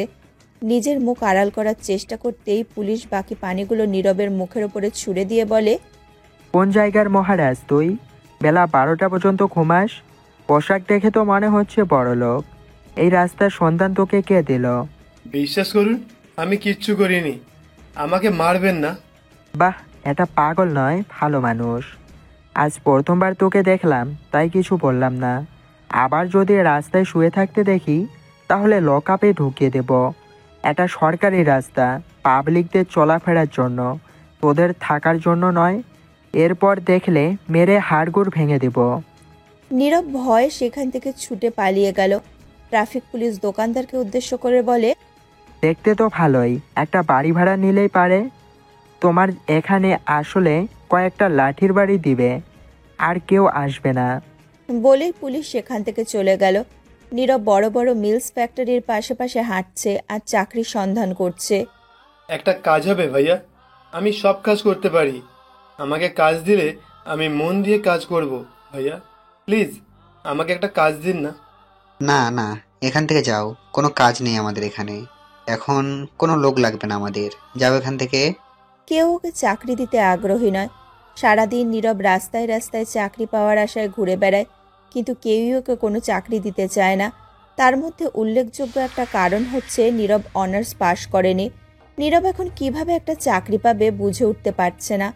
অন্যদিকে সারাদিন না খেয়ে থাকার জন্য নীরবের প্রচণ্ড ক্ষুধা লাগে, পানির তৃষ্ণা পায়। নীরব পকেটে হাত দিয়ে দেখে কোনো টাকা নেই। ইস, ফোনটাও ভাবিকে দিয়ে এসেছি, না হলে সেটা বিক্রি করে কিছুদিন চলার মতো খরচ হয়ে যেত। অন্তত থাকার জায়গা না পাই, খাবার খরচাটুকু তো পেয়ে যেতাম। ভাবতে ভাবতে নীরব রাস্তা দিয়ে হেঁটে যাচ্ছিল, তখন শুনতে পেল জাহাজের শব্দ। আরেকটু দূর এগোতেই শুনতে পারল ঢেউয়ের শব্দ। নীরব এগিয়ে গেল সেই দিকে। লঞ্চ চলাচল দেখে বুঝতে পারল এটা বুড়িগঙ্গা নদী। বুড়িগঙ্গা নদীর পানি অস্বচ্ছ, এত নোংরা ভেসে আছে।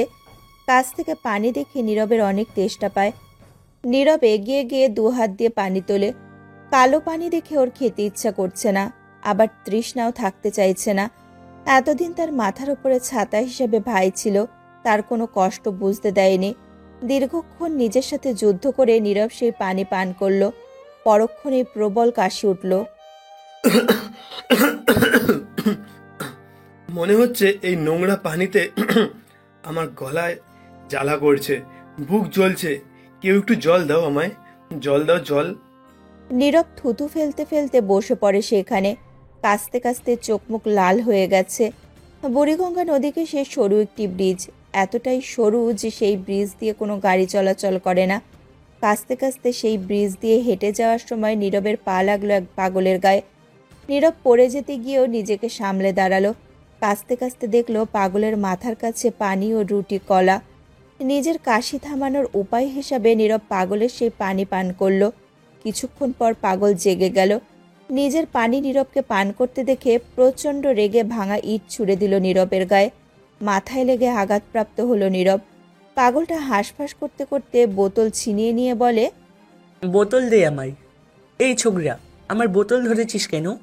আমার বোতল ধরে তোর বের করছি, দাঁড়া। বলেই নীরবের ওপর ঝাঁপিয়ে পড়ে। এক ঝামেলার পর আরেক ঝামেলা ক্রমাগত এসে নীরবের ঘাড়ে জুটছে। নীরব মাথায় হাত দিয়ে দেখলো রক্ত। পাগলের থেকে বাঁচতে পাগলকে ধাক্কা দিয়ে দৌড় দিল। পাগলটাও কম যায় না, নীরবের পেছন পেছন দৌড়াচ্ছে, আবার ইট ছুঁড়ে দিচ্ছে।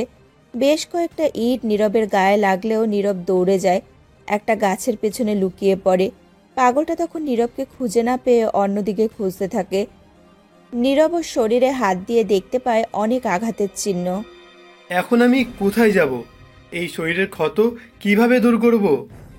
নীরব গ্রামের ছেলে বলে ওর নাকে নিম পাতার গন্ধ আসছে। নীরব কৌতূহল নিয়ে ওপরের দিকে তাকাতেই দেখতে পারল এটাই নিম গাছ। নীরব গাছ থেকে দুটো পাতা ছিঁড়ে হাতে পিষে ব্যথার জায়গায় লাগিয়ে দেয়। সাথে সাথে ওর পুরো শরীরে একটা কাঁপুনি দিল। নীরব চোখ বন্ধ করে কাঁপুনি সহ্য করে নেয়। গাছের সাথে হেলান দিয়ে বসে থাকে, তারপরে গাছের সাথে হেলান দিয়ে ঘুমিয়ে যায়। সকালবেলা নীরবের ঘুম ভাঙলে সে ব্যথায় নড়াচড়া করতে পারে না। কিছুদিন পর ভোট অনুষ্ঠিত হবে। রাস্তায় দুই দলের সংঘর্ষ হচ্ছে বেশ কয়েকদিন ধরে। এই সংঘর্ষের মাঝে গতরাতেও ঝামেলা হয়েছে। নীরব নদীর পাড় থেকে বের হতেই গতকালের ট্রাফিক পুলিশ নীরবকে ধরে ফেলে। শার্টের কলার ধরে পরপর কয়েকটা বাড়ি দেয় নীরবের পিঠে। রাগান্বিত গলায় বলে, তার মানে তুই রাজনীতি করিস? কালকে তোকে দেখেই আমার সন্দেহ হয়েছে, আজ শিওর হলাম। বিশ্বাস করুন, আমি রাজনীতি করি না। আমি গ্রাম থেকে এই শহরে এসেছি, আমাকে ছেড়ে দিন। তাহলে কালকে আমাকে দেখে পালিয়ে কেন গেলি? নিশ্চয় এমন কিছু আছে। গতকাল রাতে তুই পুলিশের মার খেয়ে এখানে লুকিয়েছিলি, এখন আবার রাজনীতি করতে যাচ্ছিস? চল থানায়, তোকে এমন শিক্ষা দেব। বলেই নীরবকে টেনে গাড়িতে তুলে নিল। নীরব গাড়িতে উঠে দেখলো সেখানে আরো অনেক ছেলেদের রাখা হয়েছে। সবার মুখ দেখেই বোঝা যাচ্ছে তারা রাজনীতির সাথে যুক্ত। তারপরে নীরবকে নিয়ে যাওয়া হয় থানায়। থানায় নিয়ে মোটা লাঠি দিয়ে নীরব সহ সবাইকে পেটাতে থাকে। অন্য ছেলেরা চালাক হওয়ার কারণে নীরবকে ধাক্কা দিয়ে এগিয়ে দিচ্ছে। নীরব ব্যথিত দৃষ্টিতে তাকিয়ে কেবল মার খেয়ে যাচ্ছে। পুলিশ মারতে মারতে বলে, জানোয়ারের বাচ্চাগুলো, এখানে তোদের কিসের স্বার্থ? কি দরকার খড়ের খেয়ে বনের খোঁজ দাঁড়ানোর? টাকার জন্য নেতাদের পা ছেটে রাজনীতি করিস? আজ জীবনের মতো তোদের ঘাড় থেকে রাজনীতির ভূত আমি নামিয়ে ছাড়ব। নীরব ব্যথায় চিৎকার করে চলেছে। পুলিশ সবাইকে মেরে থানা থেকে বের হয়ে যায়। কিছুক্ষণ পর সেখানে এসে হাজির হয় গুন্ডাদের দলের নেতা। ক্ষমতা জুড়ে সে সব অপরাধীকে ছাড়ানোর আদেশ দেয়। পুলিশেরা এতক্ষণ বাইরে বাইরে গরম দেখালেও এবার নেতার সামনে নরম দেখানোর চেষ্টা করে বলে, আপনার আসার দরকার ছিল না, আমাকে একবার বলতেন, আমি নিজেই পৌঁছে দিতাম। তা তো রোজ বলো, আবার ধরো নিয়ে আসো। তোমার সাথে আমি একটা চুক্তি করতে চাইছি। তুমি আজকের পর থেকে আমার কোনো ছেলেদের ধরে নিয়ে আসতে পারবে না, তার বদলে আমি তোমাকে টাকা দেব। আপনার মর্জি, তবে আমার উপর আপনি দয়া দেখালে আমি আপনার লোকেদের উপর দয়া দেখাবো। নেতা টাকার বান্ডিল দিলে খুশিতে গদগদ হয়ে যায়। হাবিলদারকে ডেকে বলে, নেতা সাহেব এসেছে, কে কোথায় আছো? চায়ের ব্যবস্থা করো, লোকেদের ছেড়ে দাও। আমি তোমার এখানে চা খেতে আসিনি, আমার লোকেদের ছেড়ে দাও, আমি ওদের নিয়ে চলে যাব। সবাইকে ধরে নিয়ে এসো। হাবিলদার সবাইকে ধরে সেখানে উপস্থিত করলো। নেতা সবাইকে চিনতে পারলেও নীরবকে চিনতে পারল না। নিজের লোকেদের তার পিছনে দাঁড়াতে বলে পুলিশকে উদ্দেশ্য করে বলে, আমি আমার লোকদের নিয়ে গেলাম। আপনার লোক বলতে? এই ছেলেটাকে নেবেন না? ওকেও রাজনীতির ময়দানে থেকে ধরে নিয়ে এসেছি। ওকে আমি চিনি না, আগে কোথাও দেখেছি বলেও মনে পড়ছে না। আমি আমার লোকদের নিয়ে চলে গেলাম। এই ছেলে, কে তুই? তুই কোন দলের লোক? আমি সত্যি বলছি, আমি কোনো দলের লোক না। আমি নীরব। আমি গ্রাম থেকে শহরে এসেছি আজ 2 দিন। আমি অনার্স ফাইনাল ইয়ারের ছাত্র। তাহলে তো শরীরে মারের দাগ এলো কিভাবে? গ্রামের ছেলে হলে রাজনীতির খাতায় কেন নাম লিখেছিস? আপনি ভুল ভাবছেন, আমি রাজনীতির খাতায় নাম লেখাইনি। আমার ক্ষুধা লেগেছে, তখন আমি এই পাগলের খাবার খেয়েছিলাম। সে আমায় এই অবস্থা করেছে। আমাকে একটু খাবার দেবেন? খুব ক্ষুধা লেগেছে। পুলিশ কর্মকর্তার অনেক খারাপ লাগে নীরবকে দেখে। হাবিলদার খাবার নিয়ে এসেছিল নেতার জন্য, সেই খাবার এখনো আছে।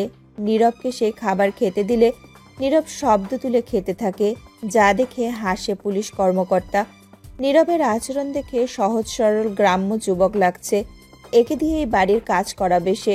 পুলিশ কর্মকর্তা আগ্রহ নিয়ে বলে, তুমি আমার বাড়িতে যাবে, আমি তোমাকে কাজ দিব। রাস্তায় ঘুরে বেড়ানোর চেয়ে কাজ করা ভালো। কি কাজ স্যার? তুমি পড়াশোনা জানা একজন ছেলে, তোমাকে বলতেও অস্বস্তি লাগছে, তবুও বলি, আমি সারাক্ষণ কাজে থাকি বলে ঘরের কোনো কাজ করতে পারি না, বাজার করতে পারি না, বউয়ের রাগারাগি শুনতে হয়। যদি তুমি আমার এই ছোটোখাটো কাজগুলো করে দিতে, আমি তোমাকে মাসে মাসে টাকা দেব, তোমাকে খাওয়াবো। কাজ তো কাজই, সব কাজ দিয়েই মানুষ তার ক্ষুধা নিবারণ করে। আমি আপনার কাজ করব। সন্তুষ্ট হয়ে নীরবকে নিয়ে বাড়িতে চলে আসে ট্রাফিক পুলিশ কর্মকর্তা প্রকাশ। নীরবকে দেখে রেগে যায় তার স্ত্রী। বাজখাই গলায় পার্বতী বলে, আবার তুমি এই ছেলেটাকে কাজে রেখেছো? তোমার যা স্যালারি তা প্রতি মাসে 1 ওদের দিতেই চলে যায়। ওকে এক্ষুনি তুমি বাড়ি থেকে বের করে দাও। বিরক্ত করো না তো, এবার যে ছেলেটাকে এনেছি তাকে তোমার কোনো টাকা দিতে হবে না। গ্রামের বোকা ছেলে, মাস ফুরিয়ে গেলে ভয় দেখিয়ে বাড়ি থেকে বের করে দিব, ব্যাস। ও যদি তোমার নামে অভিযোগ করে? বোকা নাকি? ও পুলিশ ভয় পায়? প্রথম দিন আমাকে দেখে ভয়ে দৌড়ে চলে গিয়েছিল। তুমি নিশ্চিন্তে থাকো আর ওকে দিয়ে কাজ করিয়ে দেখো। এরপর আগামী 1 মাস কিন্তু আর কোনো কাজের লোক আনতে পারবো না। ঠিক আছে, কালকে থেকেই ওকে খাটানো শুরু করে দিব। মনে হয় অনেক ব্যথা পেয়েছে, তুমি ওকে একটা মলম দিয়ে এসো। স্ত্রীর কথায় সায় দিয়ে মলম নিয়ে নীরবের কাছে চলে যায় প্রকাশ। নীরবকে মলমটা দিলে নীরব নিজের শরীরে মেখে নেয়। নীরবকে নিচতলার একটি ছোট ঘরে থাকতে দেওয়া হয়। ভোরের আলো ফুটতেই পার্বতী একটা বাজারের থলে নিয়ে হাজির হয় নীরবের ঘরে। নীরবকে ঘুম থেকে তুলে বলে, ঘরে কোনো বাজার নেই, গিয়ে বাজার করে নিয়ে এসো। আমি এখানে লিস্ট করে দিয়েছি, যা যা লেখা আছে সেগুলো নিয়ে আসবে। নীরব হাই তুলে উঠে বসে। বাজারের ব্যাগ ও টাকা নিয়ে হাত মুখ ধুতে ওয়াশরুমে যায়। আয়নাতে নিজের দিকে তাকিয়ে করুণা হয় নীরবের। আশা নিয়ে পার্বতীকে বলে, আমাকে কোনো পোশাক দেওয়া যাবে? এই পোশাকটা অনেকটাই ছেঁড়া। এখানে অপেক্ষা করো, আমি দেখি তোমার স্যারের পোশাক পাওয়া যায় কিনা। বলেই পার্বতী চলে গেল। প্রকাশের অনেকগুলো পুরনো পোশাক আছে, আর আগে কখনো নীরবের অন্যের ব্যবহার করা পুরনো পোশাক পরেনি। প্রথমবার ঢাকার বাজারে যাচ্ছে। কোথায় বাজার সে সম্পর্কে কোনো ধারণা নেই নীরবের। লোকেদের কাছে জিজ্ঞেস করতে করতে পৌঁছে গেল। সকালবেলা বাজারে অনেক ভিড়। নীরব ভিড় ঠেলে বাজার করে নিয়ে আসে। বাড়ির রাস্তাটা ফেরার সময় হারিয়ে ফেলেছে। লোকের কাছে পুলিশের বাড়ির কথা বলে ফিরে এসেছে। বাজারের থলেটা সোফার সাথে রেখে হেলান দিয়ে মাটিতে বসতেই চলে আসে পার্বতী। লিস্ট মিলিয়ে সব জিনিসগুলো দেখে কাঁচা বাজার ফ্রিজে ঢুকিয়ে রাখে। নীরব মাটিতে বসে বিশ্রাম নিচ্ছিল। কিছুক্ষণ পর সেখানে আবার উপস্থিত হয় পার্বতী নিজের মেয়েকে নিয়ে। মেয়েটা সামনের কিন্ডারগার্টেন স্কুলে পড়ে। নীরবকে উদ্দেশ্য করে বলে, সামনে যে স্কুলটা আছে সেখানে ওকে নিয়ে যাবে। 12টা বাজলে তিন্নির স্কুল ছুটি হবে, একসাথে ওকে নিয়ে আসবে। বাড়িতে যেহেতু তোমার কোনো কাজ নেই, তাই আগে আসার দরকার নেই। নীরব দ্বিরুক্তি না করে তিন্নিকে নিয়ে বেরিয়ে গেল স্কুলের দিকে। তিন্নির স্কুল ছুটি হওয়ার আগ পর্যন্ত স্কুলের বাইরে বেঞ্চিতে অপেক্ষা করতে থাকে। অসুস্থ ও ক্লান্ত শরীর নিয়ে বসে থাকতে তার অনেক কষ্ট হচ্ছে। তার উপরে সকালে কিচ্ছু খাওয়া হয়নি। এভাবে পেরিয়ে গেল সময়। তিন্নি স্কুল ছুটি হলে অভিভাবকদের ভিড় জমে যায় রাস্তায়। তিন্নিকে খুঁজে বাড়িতে নিয়ে আসতে পার্বতী আবার কাজে ব্যস্ত করে দিল নীরবকে। খাবার তৈরি করে নীরবের হাতে দিয়ে বলল, তোমার স্যারের লাঞ্চ করার সময় চলে এসেছে। তোমার স্যার 1:05 লাঞ্চ করে, তুমি তাড়াতাড়ি এই খাবারটা তার কাছে পৌঁছে দাও। নীরব বিশ্রাম না নিয়ে ছুটে যায় থানার দিকে। বাড়ি থেকে থানার দূরত্ব অনেকটা। নীরব রোদ্দুরের মাঝে এতটা পথ হেঁটে খাবার দিতে যায়। ফিরে এসে দেখে তারা খাবার খেয়ে নীরবের জন্য খাবার বেড়ে রেখেছে। নীরব খাবার থেকে ঢাকনা সরিয়ে দেখলো গতকালের পান্তা ভাত, পানি দিয়ে ভেজানো, আর সেখানে একটা কাঁচা মরিচ ও অর্ধেক পেঁয়াজ। নীরব একটা তাচ্ছিল্য হাসি দিয়ে সে খাবার নিয়ে খেতে বসে। আসন দিয়ে বসে খাবার খেয়ে ক্ষুধা নিবারণ করে। মনে পড়ে অতীতের কথা। এটাই তো জীবন। আর আগেও বাড়িতে কখনো ভালো খাবার পাইনি, আর আজও এত কাজ করার পরেও এই পান্তা ভাত, কাঁচা মরিচ আর একটা পেঁয়াজ খাবার হিসাবে পাচ্ছি। নীরবের উপর নিত্যদিন এভাবে অত্যাচার বেড়েই চলেছে। নীরব চুপচাপ সহ্য করে যাচ্ছে এই যাতনা। পেরিয়ে যায় এভাবে 1 মাস। নীরবকে দিয়ে কাজ করাতে থাকে অমানুষের মতো। নীরব নিজের জন্য ভালো পোশাক কিনতে পার্বতী ও প্রকাশের কাছে টাকা চাইলে তারা জানায়, এই মাসে একটু সমস্যা হয়েছে, আগামী মাসে একেবারে টাকা দিব। কথাটা শোনা মাত্রই নীরব চলে যেতেই মুখ বেঁকিয়ে পার্বতী মনে মনে বলে, ঘোড়ার ডিম দেব, এই কটা মাত্র কাজ করে আবার টাকা চাইতে এসেছে, ভিক্ষারি কোথাকার। তোকে যদি দূর করে না তাড়াতে পেরেছি তো আমারও নাম পার্বতী না। এভাবে পেরিয়ে যায় 2 মাস। নীরবকে কোনো টাকা দেয় না। নীরবের ধৈর্যের বাঁধ ভেঙে গেলেও কিছু বলে না। এর মধ্যে একদিন নীরব গান গাইতে গাইতে বাজারের থলে নিয়ে এগিয়ে যাচ্ছে বাজারের দিকে। তখন একটা অপরিচিত লোকের সাথে অনিচ্ছাকৃতভাবে নীরবের ধাক্কা লাগে। লোকটা এপাড়ার স্বনামধন্য ব্যক্তি। নীরবের সাথে ধাক্কা লাগার কারণে লোকটা পড়ে গেল মাটিতে। নীরব তাড়াতাড়ি করে তাকে মাটি থেকে ওপরে তোলে। লোকটা পা ছিলে গেছে অনেকটা। নীরব করুণ গলায় বলে, আমি একদম খেয়াল করিনি। আপনি অনেক ব্যথা পেয়েছেন তাই না? বিশ্বাস করুন, আমি দেখতে পাইনি। চোখ আকাশে তুলে রাখো। পাশ দিয়ে যে আমি হেঁটে যাচ্ছি দেখতে পারো না? তুমি জানো আমি কে? আমি এখন চাইলেই তোমাকে মানুষ ডেকে মার খাওয়াতে পারি। আমি খেয়াল করিনি আপনাকে। আপনি যদি মানুষ ডেকে আমাকে মার খাওয়ান, তাতে আপনার ব্যথা কমে যাবে না, আমি আঘাত পাবো কেবল। আবার আমার মুখে মুখে কথা বলো। তুমি কে? তুমি কোন বাড়িতে থাকো? ঠিক না বলো। তোমার বাড়িতে গিয়ে আমি বিচার দিব। দয়া করে আপনি বিচার দেবেন না। আমি অন্যের বাড়িতে কাজ করি, শুনলে আমাকে কাজ থেকে বের করে দেবে। কাজের লোক কথাটা শোনার পরে নীরবের প্রতি একটু দয়া হলো লোকটার। আপাদমস্তক পর্যবেক্ষণ করে বলে, দেখতে তো সুদর্শন যুবক, অন্যের বাড়িতে কাজ করো দেখে বোঝা যায় না। তা কার বাড়িতে কাজ করো তুমি? ট্রাফিক পুলিশ প্রকাশ সাহেবের বাড়িতে আজ কয়েক মাস যাবৎ কাজ করছি। দয়া করে আপনি ওনাকে জানাবেন না। জানতে পারলে আমাকে চাকরি থেকে বের করে দেবে। প্রকাশ নামটা শুনে লোকটা অনেক বিরক্ত হলো। তাচ্ছিল্য হাসি দিয়ে বলে, তুমি ওই প্রকাশের বাড়ির কাজের লোক? শালা পুলিশ ডিপার্টমেন্টের কলঙ্ক। ইচ্ছে করে ওকে গুলি করে শেষ করে দিতে। নেতাদের টাকা খেয়ে ওদের গোলামি করে ঘুষখোর। নীরব কিছু বলার সাহস পেল না। সে বাড়ির কাজের লোক হলেও সেদিন থানাতে নেতা থেকে টাকা নিতে দেখেছে। লোকটা নীরবের থেকে কোনো উত্তর না পেয়ে বলে, তা তোমাকে ঠিকঠাক বেতন দিচ্ছে তো? আগে কোনো কাজের লোকদের টাকা দিত না, পুলিশের ভয় দেখিয়ে কাজ করাতো, তারপরে মেরে বাড়ি থেকে বের করে দিত। তোমাকে টাকা দিচ্ছে তো? নীরব লোকটার কথা শুনে থ মেরে গেল। ওকেও তো কোনো টাকা দিচ্ছে না। নীরব বাজারের দিকে আর না গিয়ে দৌড়ে গেল বাড়ির দিকে। প্রকাশ ও পার্বতী সোফায় বসে কোনো একটা বিষয় নিয়ে আলোচনা করছিল। সাহস সঞ্চয় করে বলে, স্যার, ম্যাডাম, আমার কাছে কোনো টাকা নেই। আমাকে এই মাসে কিছু টাকা দিতে হবে। যা বেতন পেয়েছি খরচ করে ফেলেছি, এখন আমি কোনো টাকা দিতে পারবো না। আগামী মাসে একবারে দিব। এইভাবে আপনারা অনেক মাস আমাকে ঘুরাচ্ছেন। আজকে আমাকে কিছু টাকা দিতেই হবে, না হলে আমি আর কোনো কাজ করব না। তোকে কোনো টাকা দেওয়া হবে না। খেয়েছিস, পড়েছিস, থেকেছিস, সেটাই অনেক। এখন যদি তুই কাজ করিস তাহলে খেতে পারবি আর থাকতে পারবি, এছাড়া কোনো টাকা তোকে দেওয়া হবে না। ম্যাডাম, দেখুন স্যার কী সব বলছে। আমি একজন ছেলে মানুষ, আমার হাত খরচ লাগে। আমাকে যদি টাকা না দেন প্রথম মাসেই বলে দিতে পারতেন। আমি কি জানি? তোমার স্যার তোমাকে কাজে রেখেছে, তুমি তার সাথে বুঝে নাও। স্যার, এটা কিন্তু ঠিক হচ্ছে না। আপনি আমাকে বলেছিলেন আপনি আমাকে টাকা দেবেন, এখন কেন টাকা দিতে চাইছেন না? আবার মঞ্চে এসে আমি তোকে এনেছি, তোর মতো একটা অপরাধীকে আমার বাড়িতে আশ্রয় দিয়েছি, এটাই অনেক। এই নিয়ে যদি তোর মুখ থেকে একটা কথা বের হয় তাহলে লকআপে ঢুকিয়ে দেব মার্ডার কেসের আসামি হিসাবে। এটাও বলবো লুকিয়ে আমার বাড়িতে ছিলিস, আমার বাড়ি থেকেও অনেক কিছু চুরি করেছিস। নীরব ভয় আর কিছু বলতে পারে না, উপায়হীন হয়ে বাড়ি থেকে বেরিয়ে যায়। একটা পার্কে গিয়ে বসে কাঁদতে থাকে আর মনে মনে ভাবতে থাকে, সবাই কেন এভাবে ঠকাচ্ছে? কি দোষ আমার? আমি গরিব বলে? আর কত সইব? এদিকে মল্লিক চৌধুরী তৈরি হয়। নিচে নামলে নিত্যদিনের মতো আজ তার ড্রাইভারকে দেখতে পেল না। রহমান বলে বেশ কয়েকবার চিৎকার দেওয়ার পরও সেখানে উপস্থিত হলো না ড্রাইভার রহমান।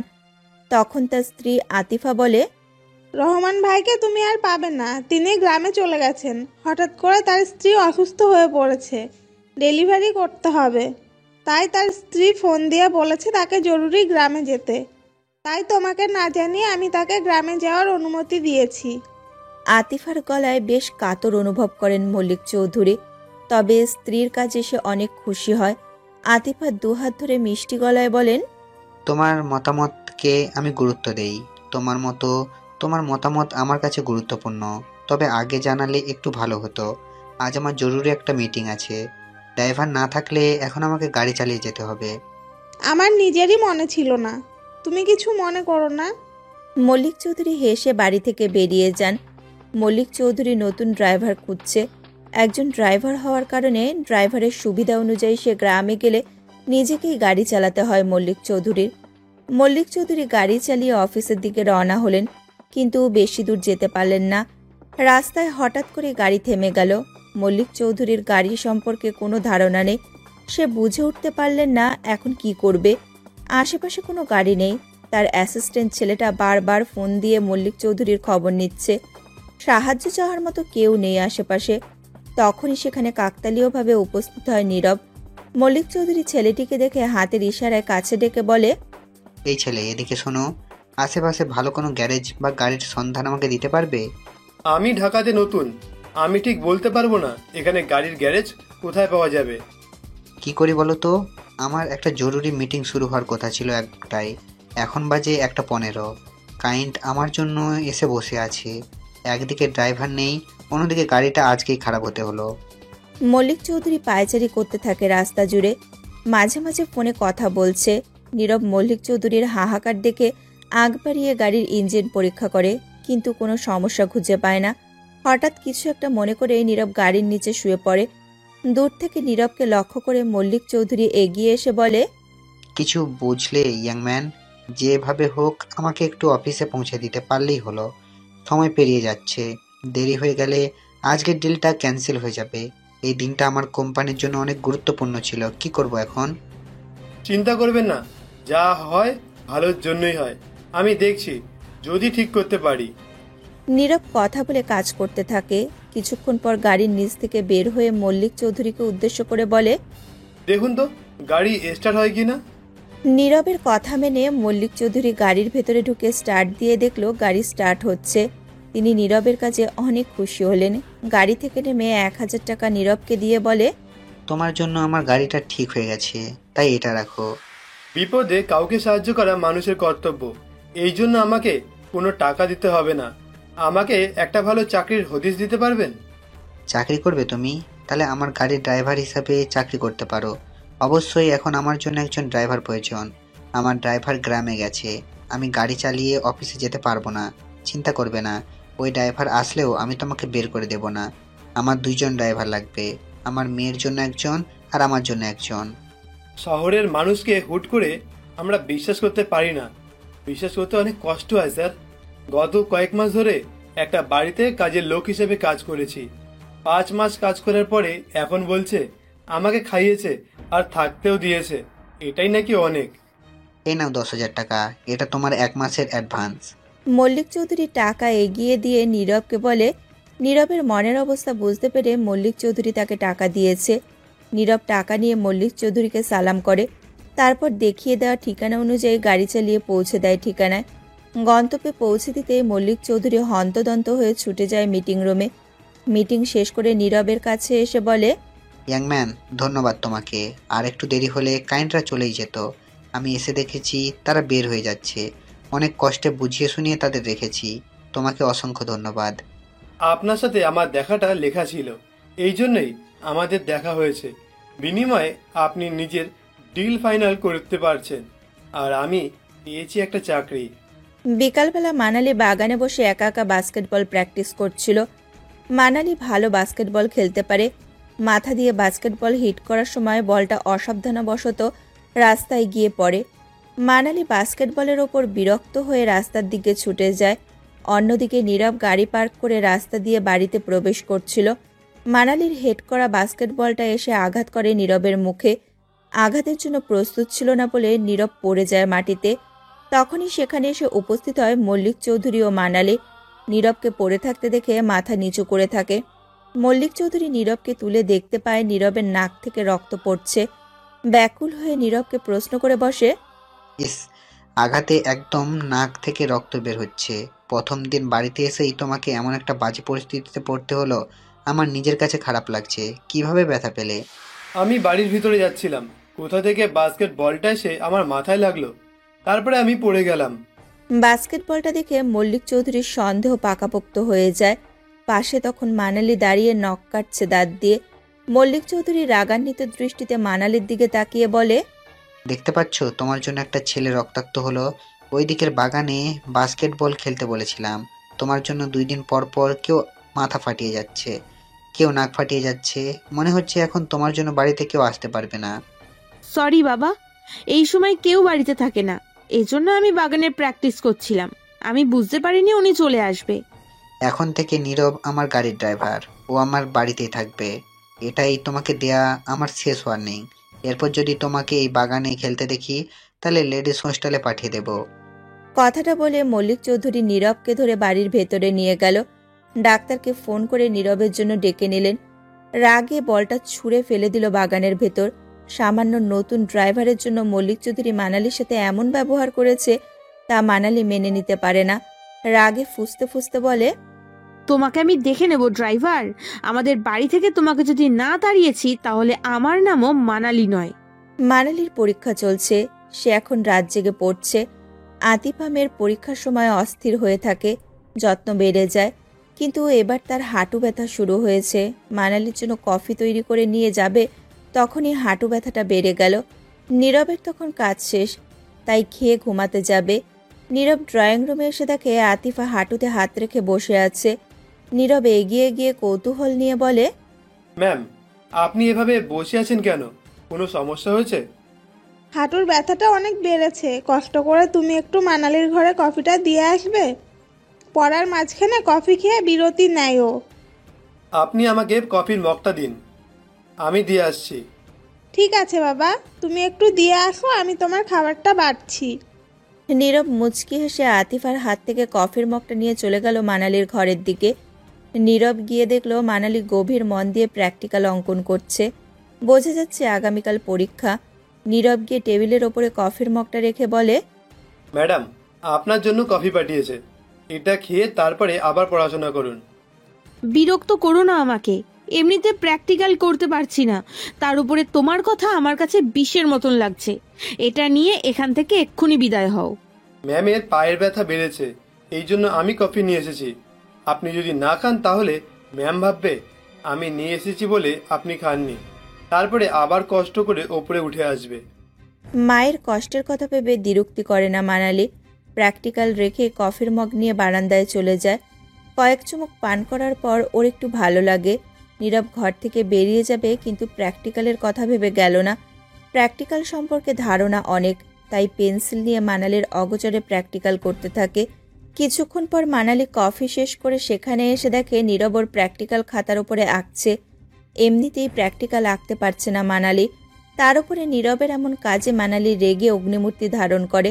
ধাক্কা দিয়ে নীরবকে সরিয়ে দিয়ে তীক্ষ্ণ গলায় বলে, এখানে কি বাচ্চাদের আর্ট চলছে নাকি? এটা তোমার কাজ না, তোমার কাজ ড্রাইভারি করা। মেজাজটাই গরম করে দিল, এখান থেকে যাও। সরি ম্যাডাম, আর হবে না এমন। বলেই নীরব নিচে চলে গেল। রেগে আবার প্র্যাকটিক্যাল করতে বসে মানালি। কফি খেয়ে মাথা যন্ত্রণাটা যতটুকু বিদায় নিয়েছিল তা আবার নীরবের জন্য মাথায় এসে ঢুকেছে। মানালি পেন্সিল নিয়ে অঙ্কন করতে যাবে, তখন পৃষ্ঠার দিকে তাকিয়ে হতবাক হয়ে যায়।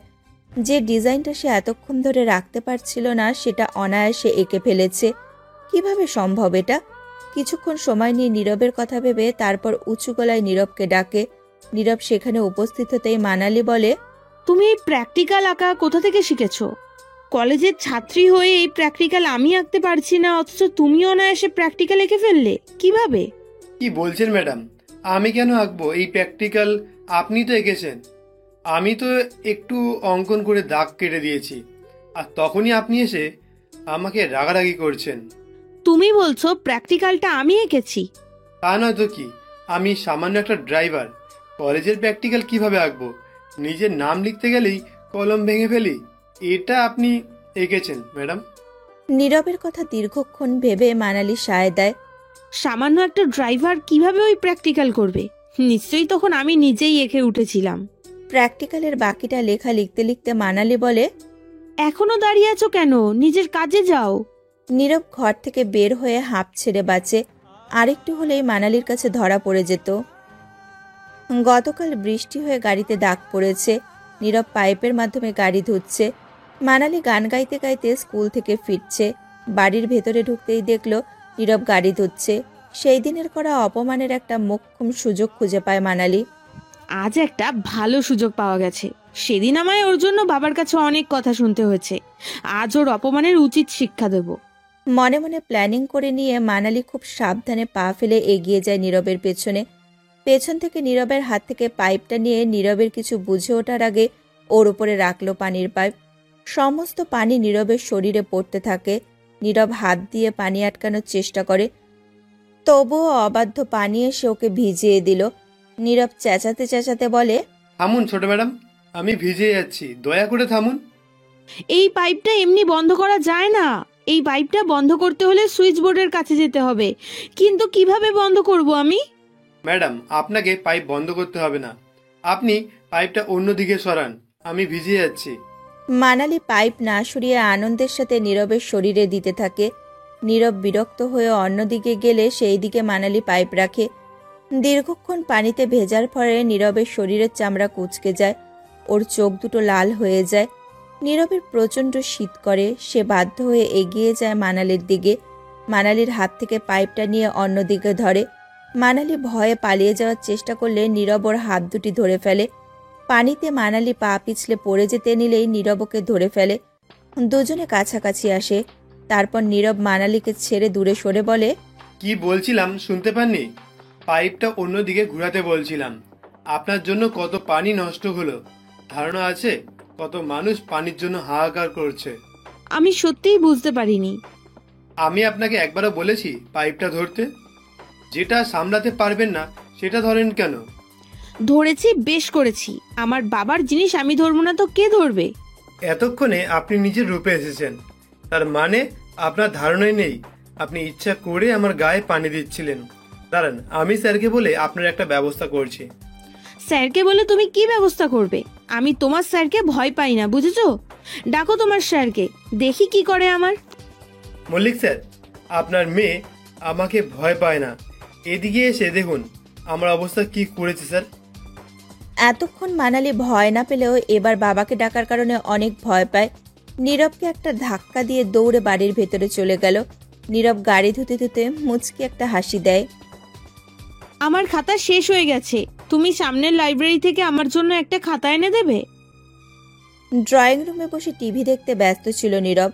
তখন সেখানে এসে মানালি উক্ত কথাটি বলে। আর চোখে ওদের দিকে তাকায় মল্লিক চৌধুরী। আতিফা টিভি দেখতে দেখতে মানালিকে উদ্দেশ্য করে বলে, থাক, এখন রাত 10টার বেশি বাজে, হালকা হালকা কুয়াশা পড়েছে। এতক্ষণে লাইব্রেরি বন্ধ করে দোকানদার চলে গেছে। তোর আজকে আর লেখালেখি করতে হবে না, তুই বরং পড়। আমাদের কলেজের সবচেয়ে রাগী আলতাফ স্যার লেখা দিয়েছে, যদি আমি কালকে হোমওয়ার্ক জমা না দিতে পারি তাহলে স্যার কান ধরে দাঁড় করিয়ে রাখবেন। প্লিজ তুমি যাও না, এখন রাত না হলে আমিই যেতাম। ঠিক আছে ম্যাডাম, আপনি একটু অপেক্ষা করুন, আমি এক্ষুনি যাব আর খাতাটা নিয়ে চলে আসব। মল্লিকবাবুর থেকে টাকা নিয়ে নীরব বেরিয়ে গেল বাড়ি থেকে। মানালি বাঁকা হেসে রান্নাঘর থেকে ডাস্টবিনটা নিয়ে ছাদে চলে গেল। যখনই নীরব বাড়ি থেকে বের হলো তখন ওপর থেকে ডাস্টবিন উপর করে সব ময়লা ফেলে দিল নীরবের ওপরে। হঠাৎ আক্রমণে নীরব দিশেহারা হয়ে ওপরের দিকে তাকালে দেখতে পেল মানালিকে। শরীর থেকে বিচ্ছিরি একটা দুর্গন্ধ আসছে। নীরব নাক চেপে মানালিকে কড়া গলায় বলে, এই মেয়ে, এটা কি করলেন আপনি? ইচ্ছা করে এগুলো আমার গায়ে ঢেলে দিলেন। এখন ইচ্ছা করছে এগুলো আপনার গায়ে ঢেলে দেই। ছোট ম্যাডাম, এগুলো তো মাটিতে পড়েই গেছে, এগুলো আর আমার গায়ে ফেলতে পারবে না। তুমি যদি নিচে থেকে ওপরে ছুঁড়ে ফেলো তাহলে সেটা আবার তোমার গায়েই পড়বে। সেদিন তুমি আমাকে বাবার ভয় দেখিয়ে দমিয়ে রেখেছিলে না, এটা হচ্ছে তার শোধ। এখন তো আমি আর আপনার খাতা আনতে যাব না লাইব্রেরিতে। কালকে আপনাকে আলফাজ স্যারকে দিয়ে মার খাওয়াবো, কান ধরে উঠবোস করাবো। কেন আলতাফ স্যার আমাকে মারবে? আমার খাতা আছে আর আমি হোমওয়ার্ক করেই ফেলেছি। ওটা তো তোমাকে মিথ্যে বলে নিচে নামিয়েছি। বাই বাই, আর এই ঠান্ডার ভিতর আবার গোসল করো। কথাটা বলে মানালি ছাদ থেকে চলে গেল। নীরব মুচকি হেসে চলে গেল তার ঘরে। সবে অফিসে এসে পৌঁছেছেন মল্লিক চৌধুরী। তার পেছন পেছন নীরব গিয়ে দাঁড়িয়েছে। মল্লিক চৌধুরী কেবিনের ভিতরে প্রবেশ করলেই তার অ্যাসিস্ট্যান্ট জানায়, স্যার, আমাদের ডিজাইনার মৌমিতা এসে আপনার জন্য অপেক্ষা করছে। বলেছে জরুরি আপনার সাথে তার কথা আছে। আমি বারবার জিজ্ঞেস করেছিলাম কি কথা, তিনি উত্তরে কিছু বলেননি, কেবল বলেছে আপনার সাথে তার কথা আছে। মল্লিক চৌধুরী অ্যাসিস্ট্যান্টের কথা শুনে চলে গেল মৌমিতা নামের সেই ফ্যাশন ডিজাইনারের কাছে। নীরব কেবিনের ভেতরটা ভালোভাবে পর্যবেক্ষণ করছে। অ্যাসিস্ট্যান্ট ছেলেটা মল্লিক চৌধুরী পেছন পেছন গিয়েছে বলে কেবিনের ভেতরে নীরব একা। তখনই কল আসে এক ক্লায়েন্টের। নীরব ফোন রিসিভ করবে কিনা ভাবছে। পরপর 2 বার ফোন বেজে কেটে গেল, আবার কল বেজে ওঠে। তখন নীরব কৌতূহল নিয়ে কল রিসিভ করলে ওপাশ থেকে ক্লায়েন্ট বলে, Mr. Malik Chaudhary, today we are stuck in a quandary, so I am sorry to cancel today meeting. Later we will fix a date and let you know. Sir, Malik sir has gone out of bed. I am his driver. I will inform sir when he return. Okay, thank you so much. You are most welcome. বলেই call রাখবে তখন সেখানে ফিরে আসে মল্লিক চৌধুরী। নীরব কথা বলতে দিয়ে সরে আসে। মল্লিক চৌধুরী ক্লায়েন্টের সাথে কথা বলে ফোন রেখে নীরবকে উদ্দেশ্য করে বলে, নীরব, তুমি মিস্টার চৌধুরীর সাথে কিভাবে কথা বললে? তুমি কি ইংলিশ জানো? না, স্যার আমার সাথে বাংলাতে কথা বলেছেন। মিস্টার চৌধুরী বাংলাতে কথা বলতে পারেন না। তার সাথে ইংলিশে কথা বলতে গিয়ে মাঝে মাঝে আমি আটকে যাই। আবার তিনি কি বলছেন আমি বুঝতে পারিনি। আর আমি দরজার বাহির থেকে স্পষ্ট তোমায় ইংরেজি শুনেছি।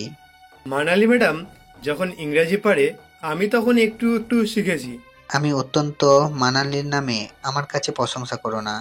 ও কেমন ইংরেজি জানে আমি খুব ভালো করে জানি। স্কুল থেকে আমাকে ফোন দিয়ে ওর গুণগান করে। তুমি যদি আমাকে সত্যি কথা না বলো তাহলে আমি তোমাকে চাকরি থেকে বার করে দেব।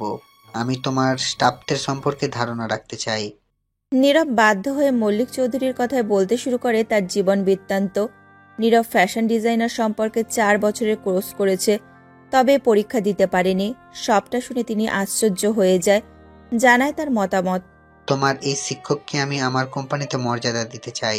নীরব, তুমি আজ থেকে আমার কোম্পানিতে এমডি হয়ে কাজ করবে। ধন্যবাদ স্যার, তবে আমার দুটো আবদার আছে। আপনি কাউকে জানাবেন না আমি আপনার কোম্পানিতে কাজ করি। আর দ্বিতীয়ত, আমি ফাইনাল এক্সাম দিতে না পারার কারণে 1 বছর পিছিয়ে গেছি। তাই আমাকে দয়া করে এখানে ফাইনাল ইয়ারের ভর্তির ব্যবস্থা করে দিন। অবশ্যই। তারপর থেকে নীরব ছদ্মবেশে ড্রাইভার, আবার একজন ছাত্র। নীরবের জীবনের দুঃখের দিন এখানেই শেষ নয়। নীরবের জীবন দ্বিতীয় দফা দুঃখের দিন শুরু হয় ভার্সিটি যাওয়ার প্রথম দিন থেকে। নীরব খুব সাদামাটাভাবে সেদিন ভার্সিটি যাওয়া শুরু করে। একদল তরুণ তরুণী নীরবকে ভার্সিটির ভেতরে দেখে বিদ্রূপ করা শুরু করে দেয়। নীরবের মাথার চুলগুলো টেনে ধরে কবিতা ব্যঙ্গ করে বলে, প্রথম দিন ভার্সিটিতে এসেই চুলে ½ কেজি তেল, কেমন চিপচিপে চুলগুলো। থাকে মনে হয় বস্তিতে, এখন এসেছে ভার্সিটিতে, জানবে কিভাবে? পরনের পোশাকটা দেখ, নোংরা আবার ছেঁড়া। তা তোমার ভালো কোনো পোশাক নেই? প্রথম দিনই এমন পোশাক পরে এসেছো? আমার পথ ছাড়ুন, আমি শিক্ষা গ্রহণ করতে এসেছি, পোশাক পরে ফ্যাশন শো করতে নয়। আর আমি ডিজাইন ডিপার্টমেন্টের ফাইনাল ইয়ারের স্টুডেন্ট। আপনারা আমার পথ ছাড়ুন, আমাকে যেতে দিন। হ্যাঁ বলেই নীরব সেখান থেকে চলে যায়। কবিতার র্যাগিং করা গ্রুপকে এইভাবে অপমান করার জন্য সবাই রেগে যায়। ওরা সবাই ফাইনাল ইয়ারের স্টুডেন্ট। নীরব ক্লাসে পৌঁছে গেলে ওরাও ভেতরে ঢুকে পেছনে বসে। তখন ওদের ভার্সিটির সবচেয়ে রাগী স্যার রাফিক আসে। তিনি সবাইকে উদ্দেশ্য করে বলে, তোমাদের সবাইকে এতদিন অনেক পড়ালাম, আজকে তোমরা আমাকে বলো ফ্যাশন কাকে বলে, একটু ডিটেলসলি বলো। রফিক স্যার উত্তরের আশায় তাকিয়ে আছে সব ছাত্রছাত্রীদের মাঝে, কিন্তু কেউই কোনো উত্তর দিতে পারে না। অবশেষে স্যার বিরক্ত হয়ে এক এক করে সব ছাত্রছাত্রীদের দাঁড় করায়। কেউ ভালোভাবে ফ্যাশনের বর্ণনা করতে পারে না। বাধ্য হয়ে তখন রফিক স্যার কবিতাকে দাঁড় করিয়ে জিজ্ঞেস করে একই প্রশ্নের উত্তর। কবিতা আমতা আমতা করে সেই প্রশ্নের জবাব দিলেও রফিক স্যারের পছন্দ হলো না। আশাহত হয়ে রফিক স্যার বললেন, তোমাদের এতদিন আমি এই শিক্ষা দিলাম, ফ্যাশনের বর্ণনা তো দূরের কথা, সামান্য ফ্যাশন শব্দটাই আমাকে ভালোভাবে বোঝাতে পারছো না। কি বলবো আমি তোমাদের? আজকের ক্লাস করানোর জন্য যে মুডটা আমি নিয়ে এসেছিলাম সম্পূর্ণ ভেঙে গেল। তখন সাইলেন্ট স্টুডেন্টের মাঝখানে সাহস জুগিয়ে দাঁড়িয়ে যায় নীরব।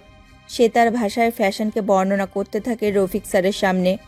ফ্যাশন বলতে স্টাইল, পরিবর্তন এবং গ্রহণযোগ্যতার সমষ্টিকে বোঝায়।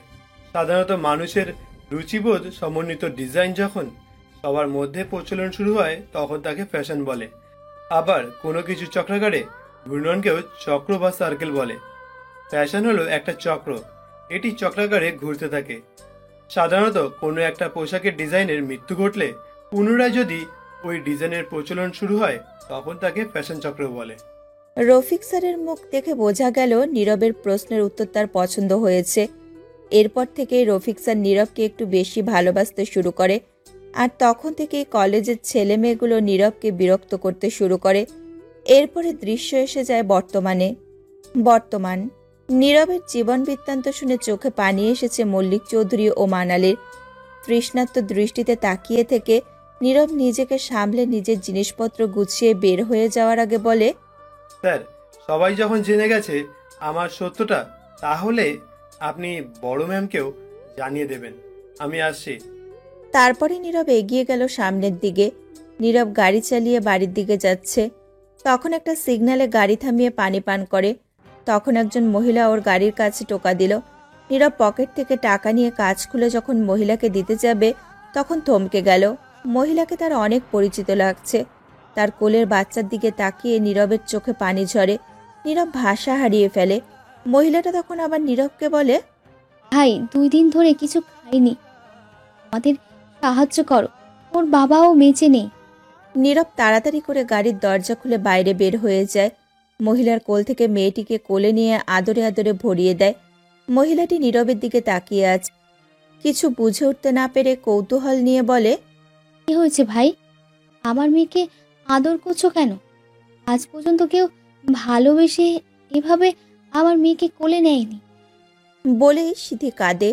নীরব নিজেকে অপরাধী ভেবে ভাবির হাত ধরে নত গলায় বলে, আমাকে ক্ষমা করে দিও ভাবি। তুমি ভাই আমাকে ভাবে বলে ডাকছো কেন? তুমি কি আমাকে কারোর সাথে গুলিয়ে ফেলেছো? না ভাবি, আমাকে তুমি চিনতে পারছো না। আমি তোমার দেবর নীরব, যাকে তুমি ভাইয়ার খুনের অপবাদে বাড়ি থেকে বের করে দিয়েছিলে। আমি তোমার সেই দেবর। সিধি আশ্চর্য হয়ে তাকিয়ে থাকে নীরবের দিকে। দেখে চেনার উপায় নেই। পরক্ষণেই তার চোখে পানি চলে আসে। নীরবের সাথে সে যা করেছে, 2 হাত জোর করে বলে, আমাকে ক্ষমা করে দিও নীরব, আমি যেটা করেছি সেটা ঠিক করিনি। টাকার লোভে আমি তোমাকে খুনের অপবাদ দিয়ে পুলিশের হাতে তুলে দিয়েছি। আমি অনেক বড় অন্যায় করেছি। সেই কাজের খেসারত আমাকে দিতে হচ্ছে। তোমাকে হারানোর পর লতার একটা বড় অসুখ ধরা পড়ে। ডাক্তার বলে লতাকে ভালো একটা ডাক্তার দেখাতে হবে। আমি বাড়ি বিক্রি করে লতার ভালো একটা ডাক্তার দেখানোর জন্য ঢাকাতে এলাম, কিন্তু এখানে আসার পর ছিনতাইকারীর কবলে পড়ে আমার সমস্ত টাকা নিয়ে গেছে। পেটের দায়ে এখন রাস্তায় রাস্তায় ভিক্ষা করেছি। আমি আমার শাস্তি পেয়েছি, আমাকে ক্ষমা করে দিও ভাই। কি অবস্থা হয়েছে তোমাদের? আমার বাড়িতে চলো, সেখানে গিয়ে পেট ভরে খেয়ে কথা বলবে। লতা আমার ভাইজি, ওর চিকিৎসার দায়িত্ব আমার। আমি বড় ডাক্তার দেখিয়ে ওকে সুস্থ করে তুলবো। গাড়িতে ওঠো এখন। তারপরে সিথিকে নিয়ে গাড়িতে উঠে নীরব চলে যায় বাড়ির দিকে। নীরব এসেছে একটা ফার্মে। এটা হচ্ছে মুরগির ফার্ম। ভাই না থাকলেও ভাইয়ের ইচ্ছেটা পূরণ করার চেষ্টা করছে নীরব। অনেকটা সফল হয়েছে সে। নিজের মেধা ও বুদ্ধি দিয়ে ফ্যাশনকে উচ্চ ধাপে পৌঁছে দেওয়ার পাশাপাশি একটা ফার্ম খুলেছে। দুই কাজ থেকে নীরব প্রচণ্ড লাভবান হয়। নীরব একটা মুরগির ওজন করে দেখে 2 কেজি। তখনই ফার্মের কর্মচারী এসে নীরবকে বলে, স্যার ব্যবসাটা খুব ভালো হচ্ছে, তবে মুরগি কেনার কয়েকদিনের ভেতরে তা সেল হয়ে যাচ্ছে। আপনি যদি আরও কিছু ইনভেস্ট করেন তাহলে ব্যবসাটা আরও বাড়বে। নীরব চেকে টাকার পরিমাণ লিখে কর্মচারীকে দিয়ে দেয়। তারপর চলে যাওয়ার আগে বলে, এই টাকার যতটা লাগে খরচা করবেন। এটা আমার ভাইয়ের স্বপ্ন। এটার দিকে আমি কোনোভাবেই হেলাফেলা করতে পারবো না। মাসের পর মাস পেরিয়ে যেতে থাকে, কিন্তু চৌধুরী বাড়িতে নীরবের দেখা মেলে না। অবসর সময়ে কিংবা পড়াশোনার ফাঁকে প্রায় মানালি জানালা দিয়ে তাকিয়ে থাকে দরজার দিকে, কিন্তু সেই কাঙ্ক্ষিত পুরুষের দেখা মেলেই না। মনমরা হয়ে ছাদে বসেছিল মানালি। আজ দেশে সাকরাইল অনুষ্ঠান। আকাশে অসংখ্য ঘুড়ি উঠছে। বন্ধুরা ওড়ানোর জন্য দাওয়াত দিলেও মানালি তাতে অংশগ্রহণ করেনি। তখন মানালি দেখতে পেল দরজা দিয়ে প্রবেশ করছে নীরব। মুহূর্তেই মানালির ঠোঁটে হাসি ফুটে ওঠে। মানালি ছুটে বাড়ির ভেতরে চলে যায়। নীরব সোফায় বসে মল্লিক চৌধুরীর সাথে কোনো একটা ডিজাইন নিয়ে ডিসকাস করছে। ভুলেও মানালির দিকে তাকাচ্ছে না। নীরবের অ্যাটেনশন পেতে মানালি রিমোটটা ফেলে দিল। মানালির দিকে এক নজর তাকিয়ে আবার কাজে মন দিল নীরব। মানালির মুখটা ছোট হয়ে গেল। তারপরে ইচ্ছাকৃতভাবে ফ্লোরে পানি ঢেলে দিল। হাঁটার সময় ইচ্ছে করে পড়ে গেল। মল্লিক চৌধুরী ছুটে গিয়ে মানালিকে ধরে আতিফাকে ডাকে, আতিফা শুনছো, মানালি পড়ে ব্যথা পেয়েছে, একটু ওষুধ লাগিয়ে দাও, একটা জরুরি ডিসকাশন করছি। আতিফা এসে মানালিকে সেখান থেকে নিয়ে গেল। নীরব কেবল নীরব দৃষ্টিতে দেখে গেল। ডিসকাশন করার পর নীরব বেরিয়ে গেল বাড়ি থেকে। জানালা থেকে নীরবকে যেতে থেকে মানালি ছুটে নিচে গিয়ে পথ আটকে দাঁড়ালো নীরবে। ব্যতিব্যস্ত হয়ে বলে, আমাকে এখন আমার বান্ধবীদের কাছে যেতে হবে, তুমি আমাকে একটু তাদের কাছে পৌঁছে দাও। ম্যাডাম, আপনি হয়তো ভুলে গেছেন, আমি আর আপনার গাড়ির ড্রাইভার নই। আপনি আমাদের বাড়ির ড্রাইভারকে নিয়ে যান। এক সময় তো আমাদের বাড়ির ড্রাইভার ঠিকই ছিলে, এখন আমাকে ড্রপ করে দিতে কিসের সমস্যা? সবকিছুর একটা লিমিট থাকে। ড্রাইভার থেকে হঠাৎ করে এমডি হয়ে গেলে নিজের অবস্থানটা কখনো ভুলে যেও না। একসময় তুমি খাবারের অভাবে রাস্তায় রাস্তায় ঘুরেছো, পাগলের থেকে খাবার চুরি করে খেয়েছো, পুলিশের হাতে মার পর্যন্ত খেয়েছো। দয়া করে আমার বাবা চাকরি দিয়েছে বলে আজ তোমার অবস্থা এত ওপরে, তাই বলে অহংকার করো না। ম্যাডাম, আপনার সমস্যাটা কি একবার বলবেন আমাকে? আগে তো আপনি আমাকে একদম সহ্য করতে পারতেন না। আমার চলে যাওয়ায় আপনার তো অনেক খুশি হওয়ার কথা। উল্টে আজকে আমি আসার পরে আপনাকে ড্রয়িং রুমে দেখছি। কখনো ইচ্ছা করে রিমোট ফেলে আমার অ্যাটেনশন পাওয়ার চেষ্টা করছেন, কখনো বা নিজে পড়ে গিয়ে আমার অ্যাটেনশন পাওয়ার চেষ্টা করছেন। বাড়িতে আমার জন্য অনেকে অপেক্ষা করছে, আমাকে এখন যেতে হবে। তোমার তো সাতকুলে কেউ নেই, কে তোমার জন্য অপেক্ষা করে আছে? আর এর মধ্যে বিয়েও করে ফেলেছো নাকি নাকি গার্লফ্রেন্ড জুটিয়েছো? ওরা আমার ভাবি ও ভাইয়ার মেয়ে। তাছাড়াও আমার গার্লফ্রেন্ড জুটবে কিনা আর বিয়ে করবো কিনা সেটা আমার ব্যাপার। আমার বিষয়ে তোমার এত কৌতূহল কেন সেটা আমি বুঝতে পারছি না। নীরবের এমন প্রশ্নে মানালি প্রচণ্ড রেগে যায়। নীরবের শার্টের কলার ধরে নিজের কাছে টেনে এনে রেগে বলে, এটা তুমি বুঝতে পারছো না। আমি তোমার অ্যাটেনশন পাওয়ার জন্য এই সব কিছু করেছি। আর কেনই বা অ্যাটেনশন পাওয়ার চেষ্টা করছি সেটা তুমি বুঝতে পারো না, নাকি বুঝেও না বোঝার ভান করো? না, আমি বুঝতে পারছি না। বুঝাতে চাইলে আপনি মুখে বলুন, না হলে আমি গেলাম, আমার কাজ আছে। তুমি জানো না, মেয়েদের বুক ফাটে তো মুখ ফোটে না। তবুও যখন তুমি শুনতে চাইছো তাহলে আমি বলি, আমি তোমাকে ভালোবাসি নীরব। হয়তো আমি তোমার সাথে প্রথম থেকে অনেক খারাপ ব্যবহার করেছি। তোমার পেছনে লাগতে লাগতে কখন যে তোমাকে আমি আমার মনটা দিয়ে দিয়েছি আমি নিজেই জানি না। তুমি যখন থেকে এই বাড়িতে আসা বন্ধ করে দিলে তখন থেকে আমি তোমাকে খুব মিস করা শুরু করে দিলাম। বলেই নীরবকে জড়িয়ে ধরে মানালি, কিন্তু নীরব জোর করে মানালিকে ছাড়িয়ে দেয় আর বলে, ইয়ার্কির একটা লিমিট থাকে মানালি। তুমি আমার সাথে যথেষ্ট মজা করছো আর যথেষ্ট প্রতিশোধ নিয়েছো। প্লিজ, তাই বলে এইসব ভালোবাসার খেলা খেলে আমার সাথে প্রতিশোধ নিও না। আমি তোমার কাছে ক্ষমা চাইছি। আমি যদি অনেক কিছু ভুল করে থাকি তাহলে প্লিজ আমাকে ক্ষমা করে দাও। আর আমি এখন খুব ব্যস্ত আছি, তাই প্লিজ দয়া করে আমার রাস্তা এক্ষুনি ছাড়ো।